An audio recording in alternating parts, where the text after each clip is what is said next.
నేను నిన్న మీతో మనవి చేశాను. వచ్చినటువంటి వాడు సాక్షాత్ పరమశివుడే కనుక కైలాస శంకరుడు కాలడి శంకరుడిగా అవతరించినటువంటి సందర్భాన్ని పురస్కరించుకుని ఆయన జన్మించినటువంటి తిథివారాలని ఆ పక్షాన్ని లెక్కలోకి తీసుకుంటే దాన్ని సంస్కృతంలో అంకెల్లోకి మారిస్తే శంకర అని స్పష్టమయ్యేటట్టుగా ఆయన వైశాఖ శుక్ల పంచమి నాడు ఆవిర్భవించారు. ఆయన అలా ఆవిర్భవించడానికి ఉన్నటువంటి ప్రధానమైన కారణాలు ఆ అవతార స్వీకారములకు ముందు ఉన్నటువంటి నేపథ్యాన్ని నిన్న మీకు నేను కొంత వివరించడం జరిగింది.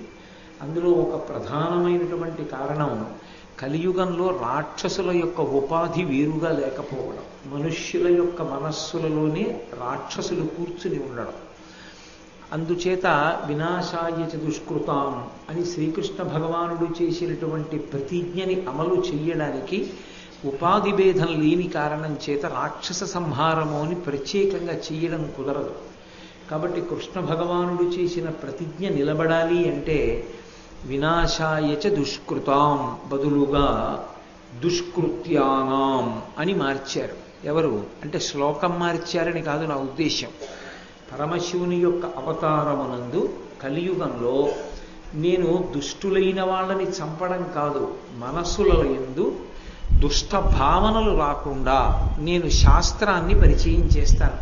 అవైదికమైనటువంటి 72 వాదనలు ప్రబలి ఉన్న సమయంలో ఆ వాదనలన్నిటినీ ఖండించి ఆ సత్యదండాన్ని చేత్తో పట్టుకుని ఆసీతు హిమాచల పర్యంతము పర్యటించి మళ్ళీ వేదము యొక్క ప్రమాణాన్ని నిలబెట్టి మళ్ళీ ఈ యజ్ఞయాగాది క్రతువులకు వైదికమైనటువంటి జీవితానికి ప్రాణం పోస్తానని పరమశివుడు శంకరాచార్యుల వారిగా ఆవిర్భవించడం జరిగింది.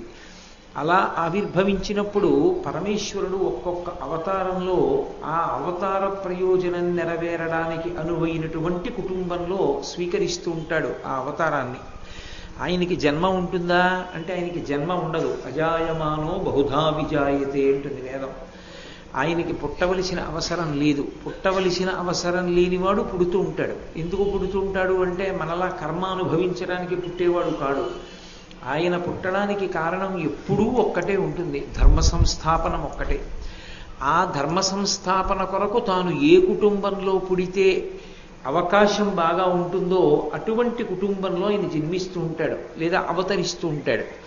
అందుకే రామచంద్రమూర్తిగా వచ్చినప్పుడు క్షత్రియ కుటుంబంలో జన్మించాడు.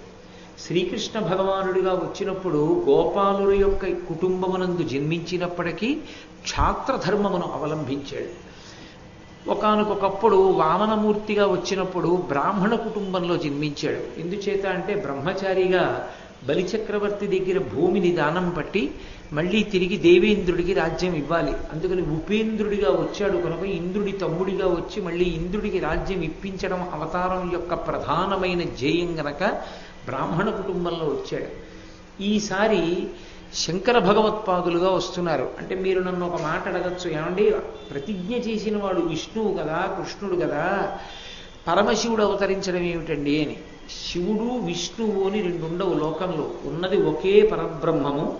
ఆయా సందర్భములను బట్టి అలా ప్రకాశిస్తూ ఉంటుంది. శంకరాచార్యుల వారే ప్రశ్నోత్తర రత్నమాలిక అని ఒకానొకప్పుడు ఒక గొప్ప గ్రంథాన్ని చేశారు. అందులో సాధకుల పనుపున ఆయనే ప్రశ్న వేసుకుని ఆయనే జవాబు చెప్పారు. అందులో కచ్చ భగవన్ అని ఒక ప్రశ్న, ఎవరు పరమేశ్వరుడు, అందులో ఆయన జవాబు చెప్తూ మహేశ్వర అంటూ ఆ మహేశ్వరుడు అనేటటువంటి వాడు ఎలా ఉంటాడు అన్నదానికి ఆయన శివనారాయణాత్మైక స్వరూప అన్నారు. శివుడు నారాయణుడు కలిసినటువంటి స్వరూపమైన మహేశ్వరుడు. కాబట్టి శివకేశవ భేదములేముండవు. ఆయా అవసరాన్ని బట్టి ఆయా రూపాన్ని పరమేశ్వరుడు పొందుతూ ఉంటాడు.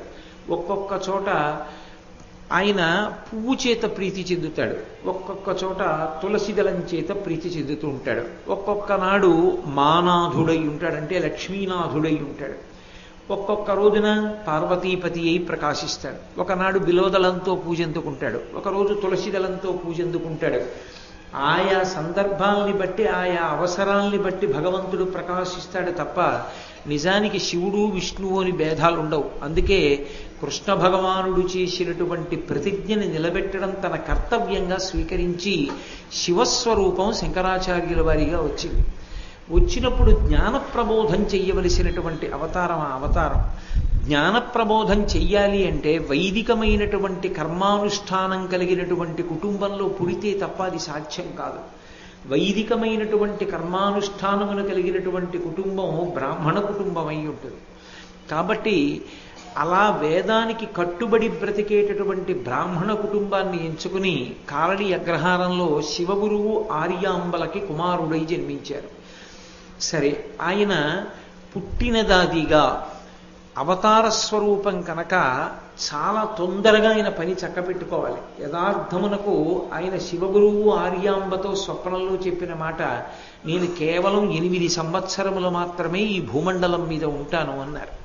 కానీ 8 సంవత్సరములకు ఉపనయనమయ్యే అవకాశం ఉండదు. ఎంత కామ్యోపనయనం చేసినా 5వ ఏట చెయ్యాలి. అందుకే అది అవతారమూర్తి అయిన కారణం చేత, లేదా కొన్ని సందర్భాలలో గత జన్మలలో చేసుకున్నటువంటి భక్తి కూడా కారణమై ఉంటుంది. ఈ అవతారంలో మాత్రం అవతారం అవడమే కారణం. అందుకే 3వ సంవత్సరం వచ్చేటప్పటికీ ఆయనకి ప్రాంతీయ భాషల యందు సమగ్రమైనటువంటి అధికారం ఏర్పడింది. 5వ సంవత్సరం వచ్చేటప్పటికీ సంస్కృత భాష మీద విశేషమైనటువంటి పట్టు ఏర్పడింది. ఇప్పుడు వేదం చదువుకోవాలన్నా, వేదానికి ఉపాంగాలు చదువుకోవాలన్నా తప్పకుండా ఉపనయనం అవ్వాలి. ఉపనయనం అయితే తప్ప గురువుగారి దగ్గరికి వెళ్ళడం కుదరదు. ఉపనయనము అంటేనే గురువుగారి దగ్గరకు వెళ్ళుట వేదం చదువుకోవడానికి. కాబట్టి ఇంత తెలివైనటువంటి పిల్లవాడిని 8వ సంవత్సరం వరకు వచ్చే పర్యంతము కూడా ఆయనకి ఉపనయనం చెయ్యకుండా ఉంచేస్తే ఆయన వేదం చదువుకోవడానికి కావలసినటువంటి అవకాశాన్ని దూరం చేసినట్టు అవుతుంది. అందుకే శాస్త్రం చదువుకోవడానికి అవకాశం ఇవ్వడానికి అప్పటికే శివగురువు శరీరాన్ని విడిచిపెట్టాడు. ఆర్యాంబ గారు నిర్ణయం చేసుకున్నారు, ఈ పిల్లవాడికి ఉపనయనం చెయ్యాలి అని. ఎన్నవ ఏట? 5వ ఏటనే ఉపనయనం చెయ్యాలి అనుకున్నారు. సాధారణంగా బ్రాహ్మణునకు గర్భాష్టమంలోనే ఉపనయనం. గర్భాష్టమము అంటే బయటికి వచ్చిన తరువాత 8 సంవత్సరాల వయస్సు, అప్పుడు ఉపనయనం కాదు. 7 సంవత్సరముల 2 నెలలకు ఉపనయనం చెయ్యాలి. అంటే అమ్మ కడుపులో ఉన్నటువంటి 10 నెలల్ని కూడా లెక్కలోకి తీసుకుని 7 సంవత్సరముల 2 నెలలు యథార్థమైనటువంటి ప్రాయం. ఆ వయస్సులో ఉపనయనం చేస్తే బాగా పట్టిస్తుంది గాయత్రి. కాబట్టి 7 సంవత్సరముల 2 నెలలు వస్తే తప్ప ఉపనయనం చేయడం కుదరదు. కానీ పిల్లవాడికి 5వ సంవత్సరం వచ్చేటప్పటికే విశేషమైనటువంటి అధికారం వచ్చింది భాష మీద. ఇప్పుడు ఆయనకి వయసు వచ్చేంత వరకు మేము ఉపనయనం చెయ్యము ఇంట్లో పెట్టు కూర్చుంటే శాస్త్రాధ్యయనం చేసే అవకాశాన్ని దూరం చేసినట్టు అవుతుంది. అందుకే ఒక మినహాయింపించింది శాస్త్రం. ఒకటి నిత్యోపనయనము అని పిలుస్తారు. నిత్యోపనయనము అంటే సాధారణంగా ఓ బ్రాహ్మణ కుటుంబంలో జన్మించి అందరు పిల్లలు ఎలా పెరుగుతారో అలాగే పెరుగుతూ సామాన్యమైనటువంటి తెలివితేటలుండి నిత్య నైమిత్తిక కర్మానుష్ఠానమును చేసుకుని గాయత్రి యొక్క అనుగ్రహం చేత ధారణాశక్తి పెంపొందడానికి, దుష్టమైనటువంటి భావనలకు దూరంగా ఉండి బ్రాహ్మణ జన్మ తాను 10 విషయాల్ని తెలుసుకుని సమాజం బ్రతకడానికి, సమాజం వైదికంగా ఉండడానికి కావలసినటువంటి ప్రజ్ఞని పంచిపెట్టవలసినటువంటి కర్తవ్యతానిష్టతో కూడుకుని ఉన్నది కనుక అటువంటి అనుగ్రహం గాయత్రీదేవి యొక్క ప్రచోదనం వలన సంభవిస్తుంది కనుక 7 సంవత్సరముల 2 నెలలకి లింగ వివక్ష తెలిసే వయస్సుకి బ్రహ్మచారికి ఉపనయనం చెయ్యాలి అని సిద్ధాంతం. కానీ అసాధారణమైనటువంటి తెలివితేటలు కలిగినటువంటి పిల్లలకి 5వ సంవత్సరంలోనే ఉపనయనం చేసేస్తారు. ఎందుకంటే వాళ్ళు చదువుకోవడానికి అవకాశం ఇచ్చేయడానికి. దాన్ని కామ్యోపనయనము అని పిలుస్తారు. శంకరాచార్యుల వారికి చేసిన ఉపనయనం నిత్యోపనయనం కాదు, అది కామ్యోపనయనం. అందుకే 5వ ఏటనే ఆయనకు ఉపనయనం చేశారు. 5వ ఏట శంకరాచార్యుల వారికి ఉపనయనం చెయ్యాలి అని తల్లిగారు నిర్ణయం తీసుకునే లోపలే శంకరాచార్యుల వారు ఒక అద్భుతమైనటువంటి ప్రజ్ఞని చూపించారు. పంచకావ్యాలవి చదువుకుంటూ అప్పటికే గురువుగారి దగ్గర సంస్కృత భాష మొదలైనవి నేర్చుకుని దాని మీద మంచి అధికారం సంపాదిస్తున్న రోజులు. 5 సంవత్సరముల ప్రాయమున్న పిల్లవాడు. ఆయన తన జీవితంలో మొట్టమొదట చేసినటువంటి స్తోత్రం కనకధార. కనకధార స్తోత్రంలో శంకరాచార్యుల వారి అవతారమునందు వారు ప్రచారం చెయ్యబోయేటటువంటి విషయాలు అన్నీ కూడా ఒక అంకుర రూపంలో అంతర్లీనముగా ప్రవహిస్తూ ఉంటాయి. ఆయన వెళ్ళినది ఒక బ్రాహ్మణి ఇంటికి వెళ్ళారు, ఒక బ్రాహ్మణ కుటుంబం ఇంటికి వెళ్ళారు. అది ద్వాదశి తిథి, ద్వాదశి పారణ తిథి. ఏకాదశి నాడు ఉపవాసం ఉండి ద్వాదశి నాడు ఉపవాస విరమణం చెయ్యాలి. ఏకాదశి ఉపవాసం చేస్తే తప్పకుండా ఇంట్లో ఉసిరికాయ ఉండాలి. ఉసిరికాయ తినడంతోనే ఉపవాసాన్ని విడిచిపెట్టాలి అని ధర్మశాస్త్రం. కాబట్టి కనీసంలో కనీసం ఇంట్లో ఉసిరికాయ ఉండాలి కాబట్టి ఓ ఉసిరికాయ తెచ్చి పెట్టుకున్నాడు ఆ బ్రాహ్మణుడు. అంతక తప్ప ఇంకేమీ లేదా ఇంట్లో. బ్రాహ్మణి ఇంట్లో ఉంది, బ్రాహ్మణుడు ఎక్కడికో వెళ్ళాడు, పాపం ఏమన్నా 4 గింజలు దొరికితే ఉడకేసుకోవచ్చు. శంకరాచార్యుల వారు బ్రహ్మచారిగా ఉన్నారు, అప్పటికి ఇంకా ఆయనకి ఉపనయనం కూడా అవ్వలేదు. ఆయన బ్రాహ్మణి ఇంటి ముందుకు వెళ్ళాడు. భవతి భిక్షాందేహి అన్నారు. బ్రహ్మచారి కదూ, బ్రహ్మచారి సన్యాసి భిక్షాటనం చేస్తారు కాబట్టి భవతి భిక్షాందేహి అన్నారు. అసలు గృహస్థాశ్రమానికి ప్రయోజనం ఏమిటి? అసలు గృహస్థాశ్రమంలో ఎందుకుంటారంటే బ్రహ్మచారికి సన్యాసికి ఆతిథ్యం ఇవ్వడానికి, అన్నం పెట్టడానికి. బ్రహ్మచారి వచ్చి ఇంటి ముందు నిలబడి భవతి భిక్షాందేహి అని అడుగుతుంటే ఆయనకి పట్టెడన్నం పెట్టలేనటువంటి ఆశ్రమంలో ఎందుకున్నానా అని బాధపడుతున్నటువంటి ఆ పేద బ్రాహ్మణి ఎంతో సంకట స్థితిని పొంది ఇల్లంతా వెతికింది. వెతికితే ఆ ఉసిరికాయ దొరికింది. ఆ ఒక్క ఉసిరికాయ శంకరాచార్యుల వారి జోలిలోకి తీసుకొచ్చి వేసింది. శంకరులు వెంటనే లక్ష్మీదేవిని స్తోత్రం చేశారు. మీ అందరికీ సుపరిచితమైనటువంటి స్తోత్రం ఏది? అదే శంకరాచార్యుల వారి అవతారంలో చేసినటువంటి మొట్టమొదటి స్తోత్రం. వందే వందారు మందారం ఇందిరానందకందలం అమందానంద సందోహ బంధురం సింధురాననం అంగం హరేహ పులకభూషణమాశ్రయంతి భృంగాంగనేవ ముకుళాభరణంతమాలం అంగీకృతాఖిల విభూతిరపాంగలీలా మాంగల్యదాస్తు మమ మంగళ దేవతాయాః అని పిలుస్తూ లక్ష్మీదేవిని స్తోత్రం చేశారు. లక్ష్మీదేవి శంకరాచార్యుల వారికి దర్శనమిచ్చి ఆవిడంది, శంకర నువ్వు చాలా గొప్ప స్తోత్రం చేస్తున్నావు, నన్ను ప్రార్థన చేశావు, చాలా ప్రీతి చెందాను, నీకు కావాలంటే ఇస్తాను, ఆ బ్రాహ్మణికి ఇవ్వడం కుదరదు. ఏమమ్మా ఎందుకు ఇవ్వవని అడిగారు. గత జన్మలలో ఆవిడ చేసిన పుణ్యకర్మ లేదు, ఆమె చేసిన పుణ్యకర్మ లేదు కనుక ఆమెకి ఇవ్వడం సాధ్యం కాదు. ఇక్కడ మీరు శంకరాచార్యుల వారి సిద్ధాంతాన్ని జాగ్రత్తగా పట్టుకోవాలి. కేవలము కర్మ చెయ్యడం కాదు, కేవలము కర్మ. రమణులు కూడా ఉపదేశసారంలో అదే అంటారు, కర్మ తజ్జడం అంటారు. కర్మ వలన ఫలితం వస్తుంది అనుకుంటే పొరపాటు. అన్ని వేళలా చేసిన పని వలన ప్రయోజనం వచ్చేసేయడమే నిశ్చయం అయితే సత్యనారాయణ వ్రతం చేసుకున్నటువంటి వాళ్ళందరూ పీటల మించి లేచేటప్పటికే వాళ్ళ కోరికలు తీరిపోవాలి. వాళ్ళ అబ్బాయికి ఉద్యోగం వచ్చేసినటువంటి ఉత్తర్వులు వచ్చేయాలి, వాళ్ళ అమ్మాయికి పెళ్లి కుదిరిపోవాలి. మరి ఎందుకు అవదు అంటే కర్మ వలన కాదు, మీరు చేసిన కర్మ వలన ప్రీతి చెందిన పరమేశ్వరుని యొక్క అనుగ్రహము వలన కార్యము సిద్ధిస్తుంది. ప్రధానమైన మాట ఏది అంటే ఈశ్వరుని యొక్క తృప్తి. ఈశ్వరుడు తృప్తి దేనికి చెందడు అంటే ఈ కర్మ నేను చేస్తున్నానన్న భావనలో అహంకారము పొడసూపితే, నేను తప్ప ఇలా చెయ్యగలిగిన వాడు ఎవరున్నాడు అన్న అహంకారంతో చేస్తున్నాడు అనుకోండి, అందులో భక్తి ముడిపడలేదు. నేనెంతటి వాణ్ణి, పరమేశ్వరుడు అనుగ్రహించాడు కాబట్టి నేను ఆయన చేతి పనిముట్టునై ఆయనకి పనికొచ్చాను, ఇంతకన్నా నా జన్మకి సార్థక్యమే ఉంది, నా తండ్రి నన్ను ఉత్తమమైన మార్గంలో నడిపిస్తున్నాడన్న భావన కలిగి ఆ సంతోషంతో ఆ భక్తితో చేసినటువంటి కర్మ ఈశ్వరుని యొక్క అనుగ్రహమునకు పాత్రుడయ్యేటట్టు చేస్తుంది తప్ప కేవలముగా కర్మ అన్ని వేళలా ఫలితాన్ని ఇవ్వదు. భక్తితో చేసిన కర్మ మాత్రమే అనుగ్రహిస్తుంది. అందుకే శంకరాచార్యుల వారికి దేశిక అని ఒక బిరుదునామం ఏమి దేశిక అని గురువుల్ని పిలుస్తారు. అందుకే మనం తోటకాష్టకం చేస్తున్నప్పుడు భవశంకర దేశికమే శరణం అంటూ ఉంటాం. ప్రతి శ్లోకం చివర కూడా భవశంకర దేశికమే శరణం. శంకర దేశికులు అన్న మాటకు అర్థం ఏమిటి? దేశిక అంటే ఒక దేశమునందున్నవాడు అని ఒక అర్థం.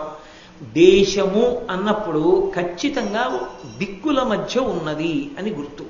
దానికి ఎల్లలుంటాయి. తూర్పున బంగాళాఖాతము, పడమన అరేబియా మహాసముద్రము, ఉత్తరమున హిమాలయ పర్వతములు, దక్షిణమున హిందూ మహాసముద్రము, దీని మధ్యలో ఉన్న దేశము.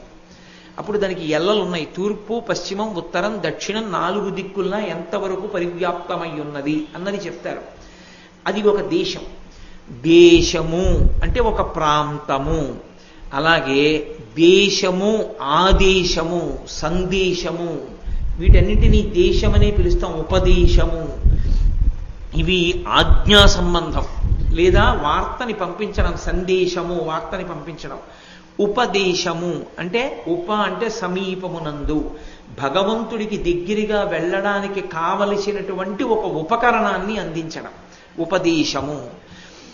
దేశిక అన్న మాటకు అర్థం ఏమిటంటే, మీరు పరమేశ్వరుణ్ణి చేరుకోవడానికి ఏ మార్గంలో ప్రయాణిస్తే చేరుకోగలరో ఆ మార్గాన్ని వేద విహితంగా, వేదములను బాగా చదువుకున్నటువంటి వాడై, తాను స్పష్టముగా మార్గమును తెలుసుకున్నవాడై, తాను ఏ అయోమయం లేకుండా, ఇతరులను అయోమయానికి గురి చెయ్యకుండా భగవంతుణ్ణి చేరుకోవడానికి ఎవరెవరి శక్తిని బట్టి వాళ్ళకి తగిన మార్గాన్ని ఉపదేశించగలిగినటువంటి సమర్థుడైన గురువునకు దేశికుడని పేరు. దేశికుడంటే మార్గమును చూపించువాడు. శంకరాచార్యుల వారి కాళ్ళు పట్టుకుంటే ఏమవుతుంది? శంకర భగవత్పాద. శంకరుల పాదం పట్టుకుంటే భగవంతుని పాదం దొరుకుతుంది. అంటే వారు గురువై పరమేశ్వరుడి చెంతకి చేరుస్తారు. లోకంలో ఒక సంప్రదాయం ఉంది, గురువు ఉండి తీరాలి జన్మకి. గురువు లేని జన్మ అర్ధరహితమైన జన్మ. గురువు ఉండాలి తప్పకుండా. కానీ గురువు లేకపోతే ఏం చెయ్యాలి అని అడిగారు. శంకరాచార్యుల వారి మూర్తిని ఇంట్లో పెట్టుకుని వారిని గురువుగా వరించవచ్చు. ఈయనే మా గురువు గారు అనొచ్చు. అలా అనుమతింపబడింది ఒక్క శంకరాచార్యుల వారి విషయంలోనే, ఇక ఇతరులకు చెల్లలేదు. ఒక్క శంకర భగవత్పాదుల మూర్తిని ఇంట్లో పెట్టుకుని ఈయన మా గురువు గారు అని రోజు గురు బ్రహ్మ, గురు విష్ణు, గురుదేవో మహేశ్వర, గురు సాక్షాత్ పరబ్రహ్మ, తస్మై శ్రీ గురవై నమః అని శంకరాచార్యుల వారికి నమస్కారం చేయడాన్ని ఉపాసనా మార్గాలు అంగీకరించాయి. అందుకని శంకరులు అందరికీ గురువు, అందరికీ గురువు. అందుకే వారికి జగద్గురువు అని ఒక పేరు. జగద్గురువు అన్న మాటని ఎవరు పడితే వాళ్ళు తీసుకొచ్చి తగిలించేసుకోకూడదు. ప్రతి వాళ్ళు తీసుకొచ్చి ఆ పేరుని తగిలించుకునేటంత చౌకబారు పేరు కాదది. ఇవాళ అన్నిటికన్నా తేలికైపోయింది ఏమిటంటే గురు శబ్దాన్ని రకరకాలుగా అన్వయించుకోవడం అలవాటైపోయింది. అలా కాదు. జగద్గురు అన్న మాట ఎవరికి అన్వయం అవుతుందంటే, వేదము, వేదాంగములు, పురాణ కావ్యములు అన్నిటి మీద విశేషమైనటువంటి అధికారం ఉండి, తాను తన మాటని ప్రపంచంలో ఎక్కడ ఉండనివ్వండి, ఆయనని పట్టుకుని ఆయన మీద గురి పెట్టుకుని అనుసరించినంత మాత్రం చేత తరింపచేయగలిగినటువంటి వాగ్వైభవం ఉన్నవాడై ఉండాలి. ఇక్కడే ఉండక్కర్లేదు. గురువుగారు వెళ్ళరు సముద్రాలు దాటి, శంకరాచార్యుల వారు వెళ్ళలేదు, భారతదేశంలోనే ఉన్నారు. కానీ శంకరాచార్యుల వారి మాట పట్టుకున్నాడు ఎవరో, ఎక్కడో ఏ దేశంలోనో పట్టుకున్నాడు. పట్టుకుని శంకరాచార్యుల వారు మా గురువు గారు, అంతే, వారు చెప్పినట్లుగా నేను బ్రతుకుతానన్నారు. శంకరుల మాట పట్టుకుని ఈ జగత్తు యందు ఎక్కడ ఉన్నా నువ్వు తరించిపోవచ్చు. జగత్తులో ఎవరైనా సరే ఆయన చెప్పినట్లు బ్రతకగలిగితే తరిస్తారు. అటువంటి వాగ్వైభవం, అటువంటి మార్గ నిర్దేశకత్వం చెయ్యగలిగినటువంటి వారైతే, అంతటి సమర్థులైతే వారిని దేశిక అని పిలుస్తారు. అందుకని భవశంకర దేశికమే శరణం అని ఆయనకి శరణాగతి చేస్తాం. అటువంటి శంకరాచార్యుల వారు కనకధారా స్తోత్రం చెయ్యడం వచ్చేటప్పటికీ మొట్టమొదట తన జీవితంలో మొట్టమొదట చేసిన స్తోత్రంలో ఆర్షమైనటువంటి ఈ సిద్ధాంతాన్ని ప్రతిపాదన చేశాడు. అప్పటి వరకు భారతదేశంలో ఏమైపోయిందంటే, అంతకు ముందు వచ్చినటువంటి కుమరిల భట్టు, మండన మిశ్రుడు వీళ్ళ యొక్క ప్రభావం చేత కర్మ మార్గం అంటే కర్మకి కట్టుబడ్డం అంతే. మడిబట్ట కట్టుకోవడం అంటే మడిబట్ట కట్టుకోవడం, ఇది ఇలా చేయడం అంటే ఇది ఇలా చేయడం. ఎవరి ప్రీతి కొరకు? ఎవరి ప్రీతి కొరకు కాదు, ఇది ఇలా చెయ్యాలి కాబట్టి ఇలా చెయ్యాలంతే. కర్మయందు ప్రీతి తప్ప, కర్మయందు ప్రీతి ఎవరి ప్రీతి కొరకు? ఆ లోపం ఎక్కడుందో దాన్ని సవరించారు శంకరాచార్యుల వారు. కర్మని భక్తితో ముడివేశారు. అది పెద్ద మలుపు. అది ఒక్క శంకర భగవత్పాదులు మాత్రమే సాధించారు. అది కనకధారా స్తోత్రమునందు అంతర్లీనం. అందుకే శంకరాచార్యుల వారు చేసినటువంటి స్తోత్రంలో ఒక అద్భుతం ఉంది. ఆయన అమ్మవారిని రకరకాల పేర్లతో పిలుస్తూ ఆయన దృష్టికోణమునందు అప్పటి వరకు లోకంలో ఒక మౌఢ్యం ఒకటి ఏర్పాటైపోయింది. నా దేవుడు పక్క దేవుడు మా దేవుడితో సమానం కాడు. సనాతన ధర్మంలో వేదం ప్రతిపాదించినటువంటి దేవతా స్వరూపాలే ఎన్నో ఉన్నప్పటికీ ఆ ఒక్క పరమాత్మయే ఇన్ని రూపాలు పొందాడన్నమాట పక్కన పెట్టి మేము పట్టుకున్న దేవుడే గొప్పవాడు, మిగిలిన వాళ్ళు గొప్పవాళ్ళు కాదు. ఈ స్థితి ఏర్పడిపోయినటువంటి రోజులలో శంకరాచార్యుల వారు తన స్తోత్రంలో ఒక అద్భుతాన్ని ఆవిష్కరించారు. అందుకే గిర్దేవతేతి గరుడధ్వజ సుందరీతి శాకాంబరీతి శశిశేఖర వల్లభేతి సృష్టి స్థితి ప్రళయకేళుష సంస్థితాయై తస్మై నమస్త్రిభువనైక గురోస్తరుణ్యై అంటారు. ఆ లక్ష్మీదేవిని పిలుస్తున్నారు. లక్ష్మీదేవిని ఏ పేర్లు పెట్టి పిలిచారు? గీర్దేవతేతి, వాగ్దేవి శారద సరస్వతి ఆవిడే. గీర్దేవతేతి గరుడధ్వజ సుందరీతి, గరుత్మంతుణ్ణి అధిరోహించేటటువంటి శ్రీ మహావిష్ణువు యొక్క ఇల్లాలు లక్ష్మీదేవే. గీర్దేవతేతి గరుడధ్వజ సుందరీతి శాకాంబరీతి, శాకాంబరి ఆవిడే. శశిశేఖర వల్లభేతి, చంద్రరేఖని ధరించేవాడు పరమశివుడు, ఆయన ఇల్లాలు. ఇది సంకుచిత మనస్తత్వం ఉన్న వాళ్ళైతే గుండెలు బాధేసుకుంటారు. అదేమిటండి లక్ష్మీదేవే సరస్వతీదేవి ఎలా, లక్ష్మీదేవే పరమశివుడికి ఇల్లాలు ఎలా, అబ్బెబ్బెబ్బెబ్బే అలా ఎలా కుదురుతుందండి అని. మీకు నేను ఒక యథార్థం చెప్తున్నాను. శంకరాచార్యుల వారు ఈ స్తోత్రం చేసినప్పుడు అమ్మవారు ప్రత్యక్షమైంది అంగీకరిస్తూ.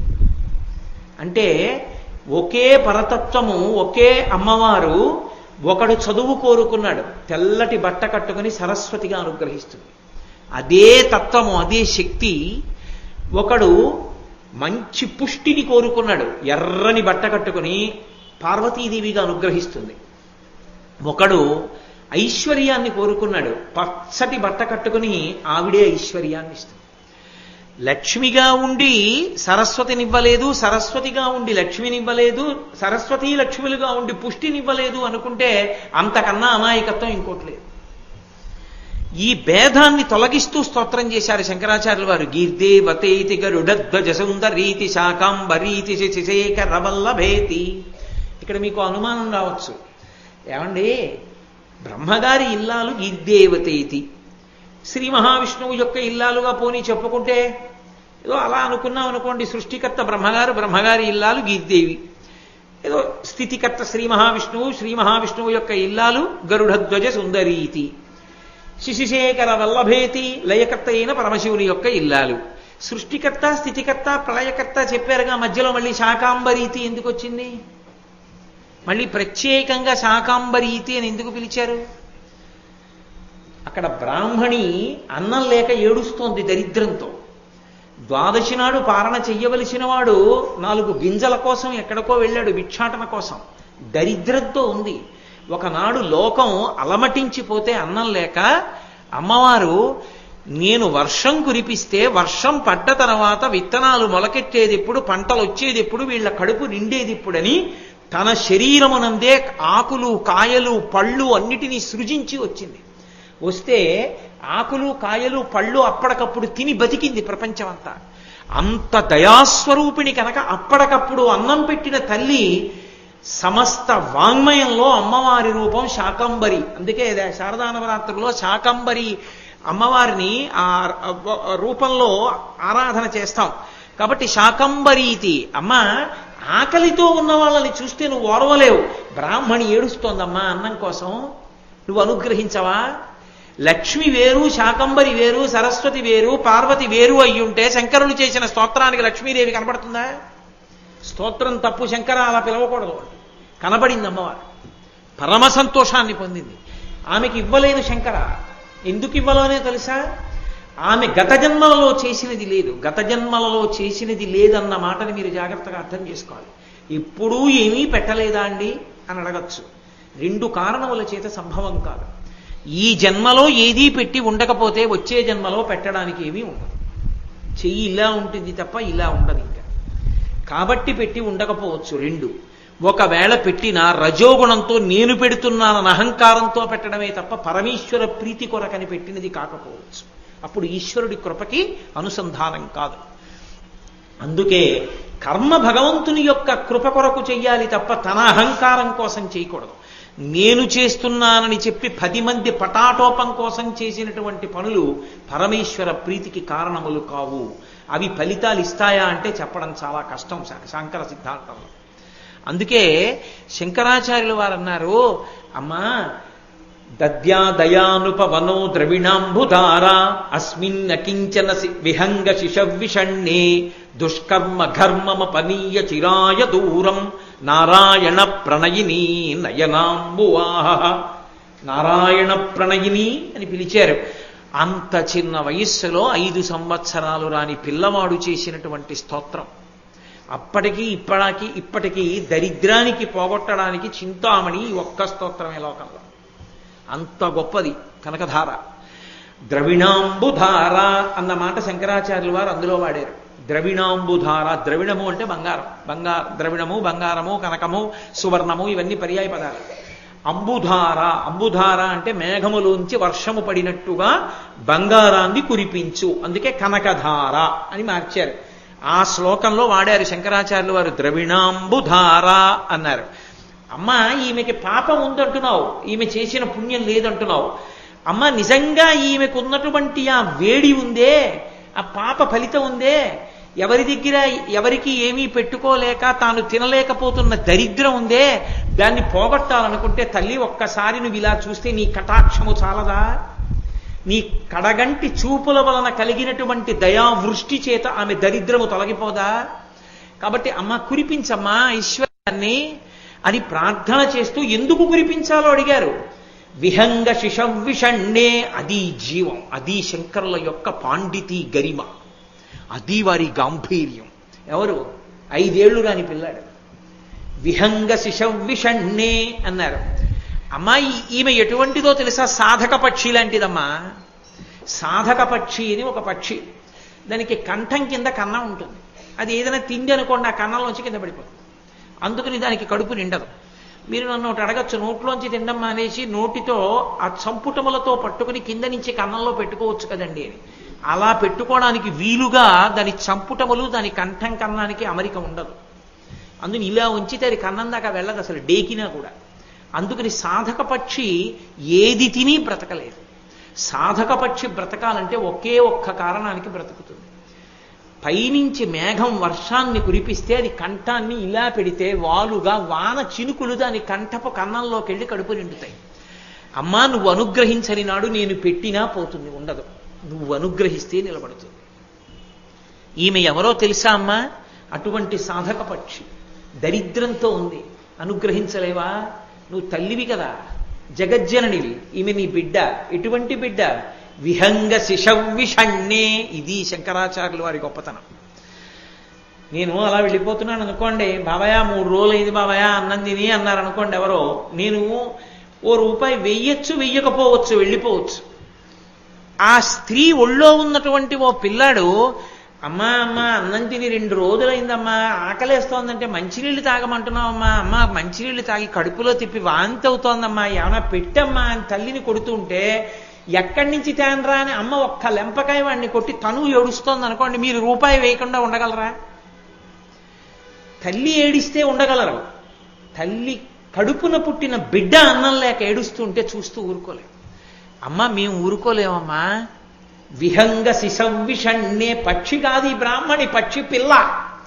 లోకంలో అన్ని ప్రాణులలోకి పక్షులకు ఆకలి ఎక్కువ, గంధర్వులకు కామం ఎక్కువ, పాములకి కోపం ఎక్కువ, రాక్షసులకి ఏదో మోహం ఎక్కువ. కాబట్టి పక్షులకి ఆకలి ఎక్కువ, అందులో పక్షి పిల్లకి మరీ ఆకలి. అది నోరు తెరుచుకొని కుయ్యి కుయ్యి కుయ్యి అరుస్తూనే ఉంటుంది అన్నం కోసం. అమ్మ పక్షి పిల్లమ్మ, ఈ బ్రాహ్మణి ఏడుస్తోంది ఆకలితో. పిల్ల ఏడిస్తే మేము చూడలేము, నువ్వు ఎలా చూడగలుగుతున్నావమ్మా? సిద్ధాంతాలు ఎలా చెప్తున్నావమ్మా? కురిపించద్దు, పుణ్యం లేదంటావా? నా చేతిలో వేసిన ఉసిరికాయ చాలదా అమ్మా? తను ఉంచుకున్న ఉసిరికాయ నాకు ఇచ్చేసిందిగా, ఇది అడ్డుపెట్టి కురిపించమ్మా. అంతటి లక్ష్మీదేవి శంకరాచార్యుల వారి స్తోత్రానికి పొంగిపోయింది. శంకరా నువ్వు మొదటి శ్లోకం చదివినప్పుడు ఇవ్వగలను. ఎందుకు ఇవ్వలేదో తెలుసా? ఇచ్చేస్తే ఈ స్తోత్రం రాదు ప్రపంచంలోకి. ఈ స్తోత్రం రాకపోతే ఎన్ని 100,000 సంవత్సరాలైపోయినా దరిద్రంలో ఉన్న వాళ్ళు నా అనుగ్రహం కోరుకోవడానికి స్తోత్రం దొరకదు. అందుకే నీ చేత స్తోత్రం చేయించాను, ఇప్పుడు కురిపిస్తున్నాను చూడండి. ద్రవిణాంబుధార అని అడిగింది కదూ, అడిగారు కదా శంకరులు. 1 గంట 45 నిమిషములు పడింది వాన. అన్ని బంగారు ముషిరికలే. 1 గంట 48 నిమిషములు. శంకరాచార్యులు వారి విజయాల్లో శంకర జీవిత చరిత్ర చూస్తే మీకు తెలుస్తుంది. 1 గంట 48 నిమిషములు కురిసినటువంటి ఆ ప్రాంగణం ఇప్పటికీ కాలడీ అగ్రహారానికి దగ్గరలో స్వర్ణతుమనాయ్ అని పేరు. పెద్ద రాజావారి కోట అంత ఉంటుంది ఆ ఇల్లు. దాని గేటు మీద స్వర్ణతుమనాయ్ కనకధార అని ఉంటుంది. నేను వెతుక్కుని వెళ్ళాం. మా మోహన్ రావు కూడా ఉన్నారు నాతో. వెళ్ళి ఆ ఇంట్లో వాళ్ళని అడిగాం, ఇక్కడైనా కనకధార కురిసింది అని. అవునండి ఇక్కడే కురిసింది, మా తరాల్లో ఏదో ఫలానా ఇంత దూరంలో ఉన్నటువంటి పేద బ్రాహ్మణి ఇక్కడే నిలబడింది, ఉసిరికాయ పట్టుకుని నిలబడితే కనకధార శంకరాచార్యుల వారు ఇక్కడ నిలబడే చేశారు, చేస్తే ఇక్కడే కురిపించింది అమ్మవారని చెప్తే మేమందరం అక్కడ నిలబడి కనకధార స్తోత్రం చేసి వచ్చాం కూడా.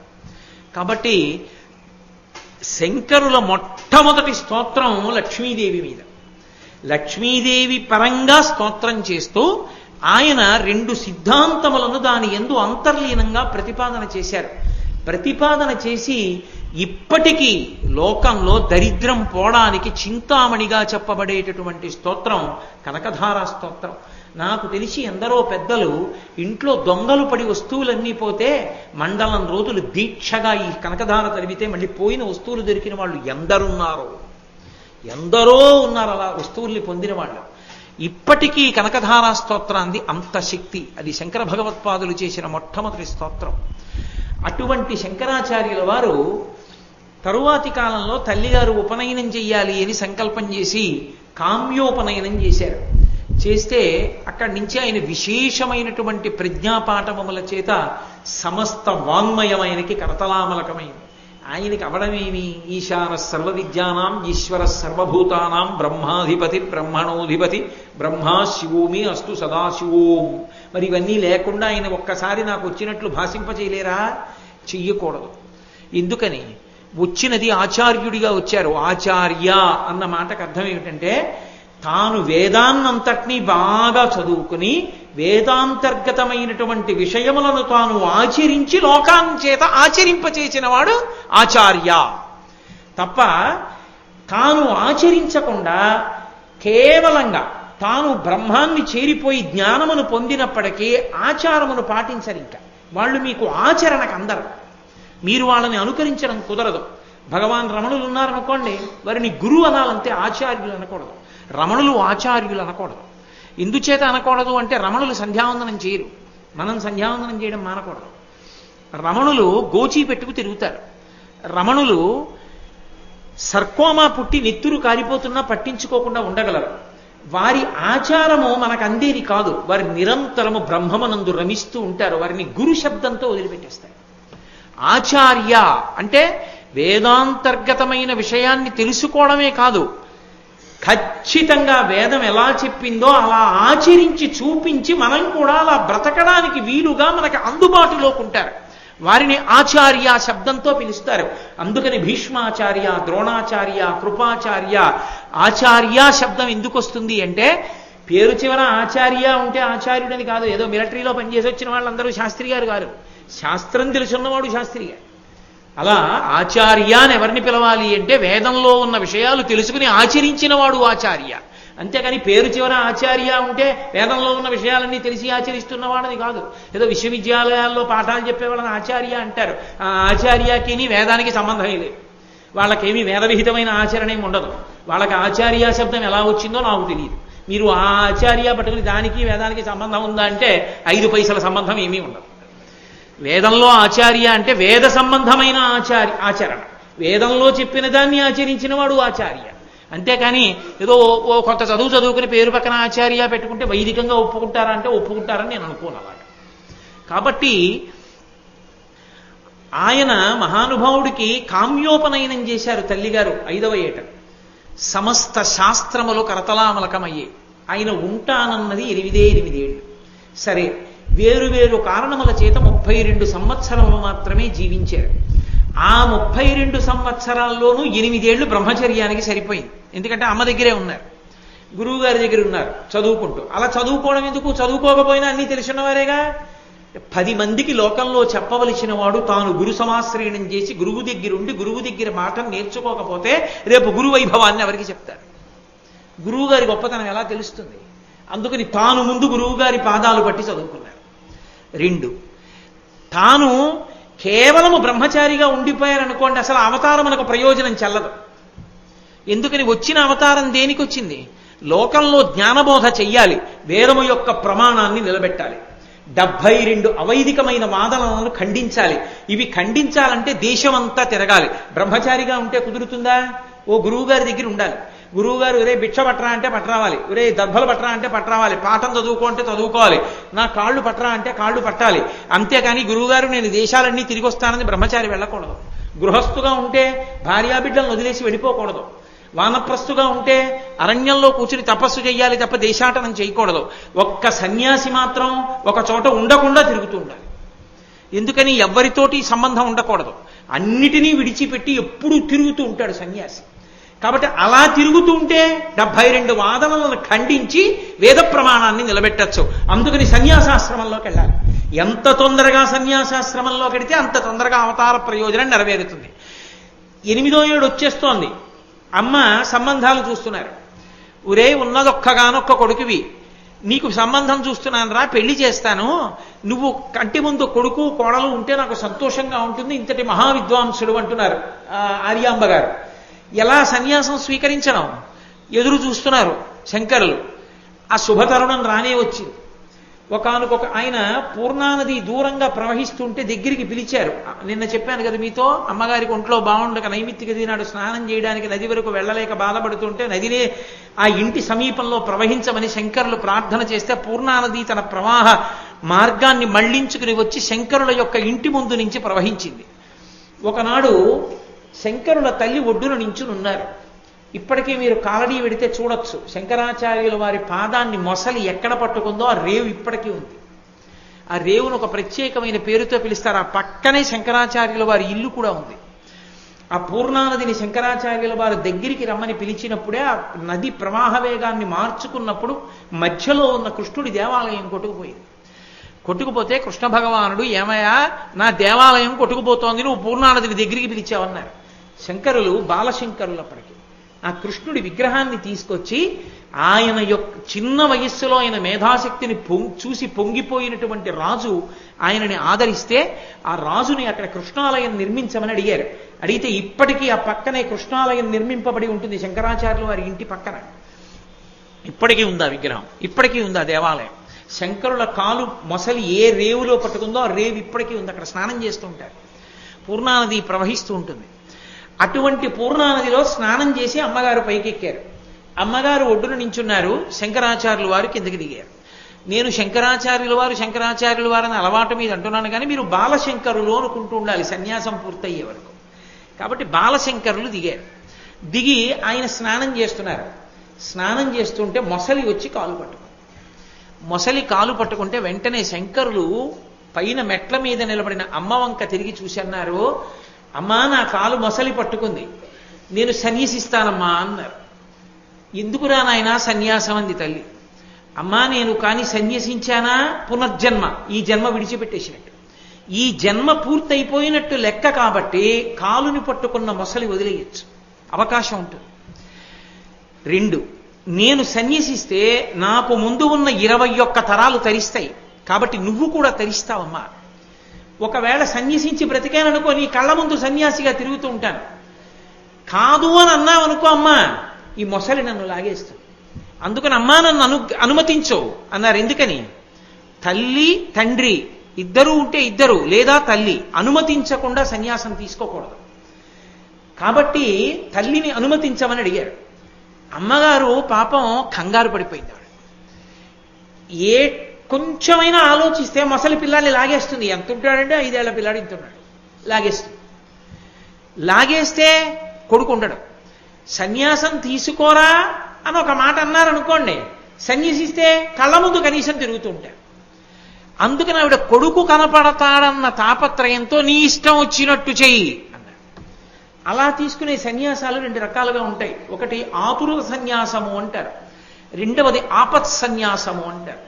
అంటే ఏదో ఇంకా నయం కాదండి ఈ వ్యాధి అని వైద్యులు ప్రకటించేసి మహా అయితే ఇంకొక 20 రోజులు ఉంటారంటే అంతకన్నా ఉండే అవకాశం లేదు, మీకు ముఖ్యమైన వాళ్ళు ఎవరైనా ఉంటే పిలిపించేసుకోండి, అనవసరమైన బాధ పెట్టడం, ఈ వైద్యశాలలో ఉంచడం, ఇంటికి తీసుకెళ్ళి ఉంచేసేయండి, పాపం ఏదో ఆయనకి కావలసినవి పెట్టేసేయండి, ఎలాగో ఉండడు 20 రోజుల్లో అన్నారనుకోండి, అప్పుడు కూడా కావలసినవి తినేద్దామని తాపత్రయం కొంతమందికి ఉంటుంది.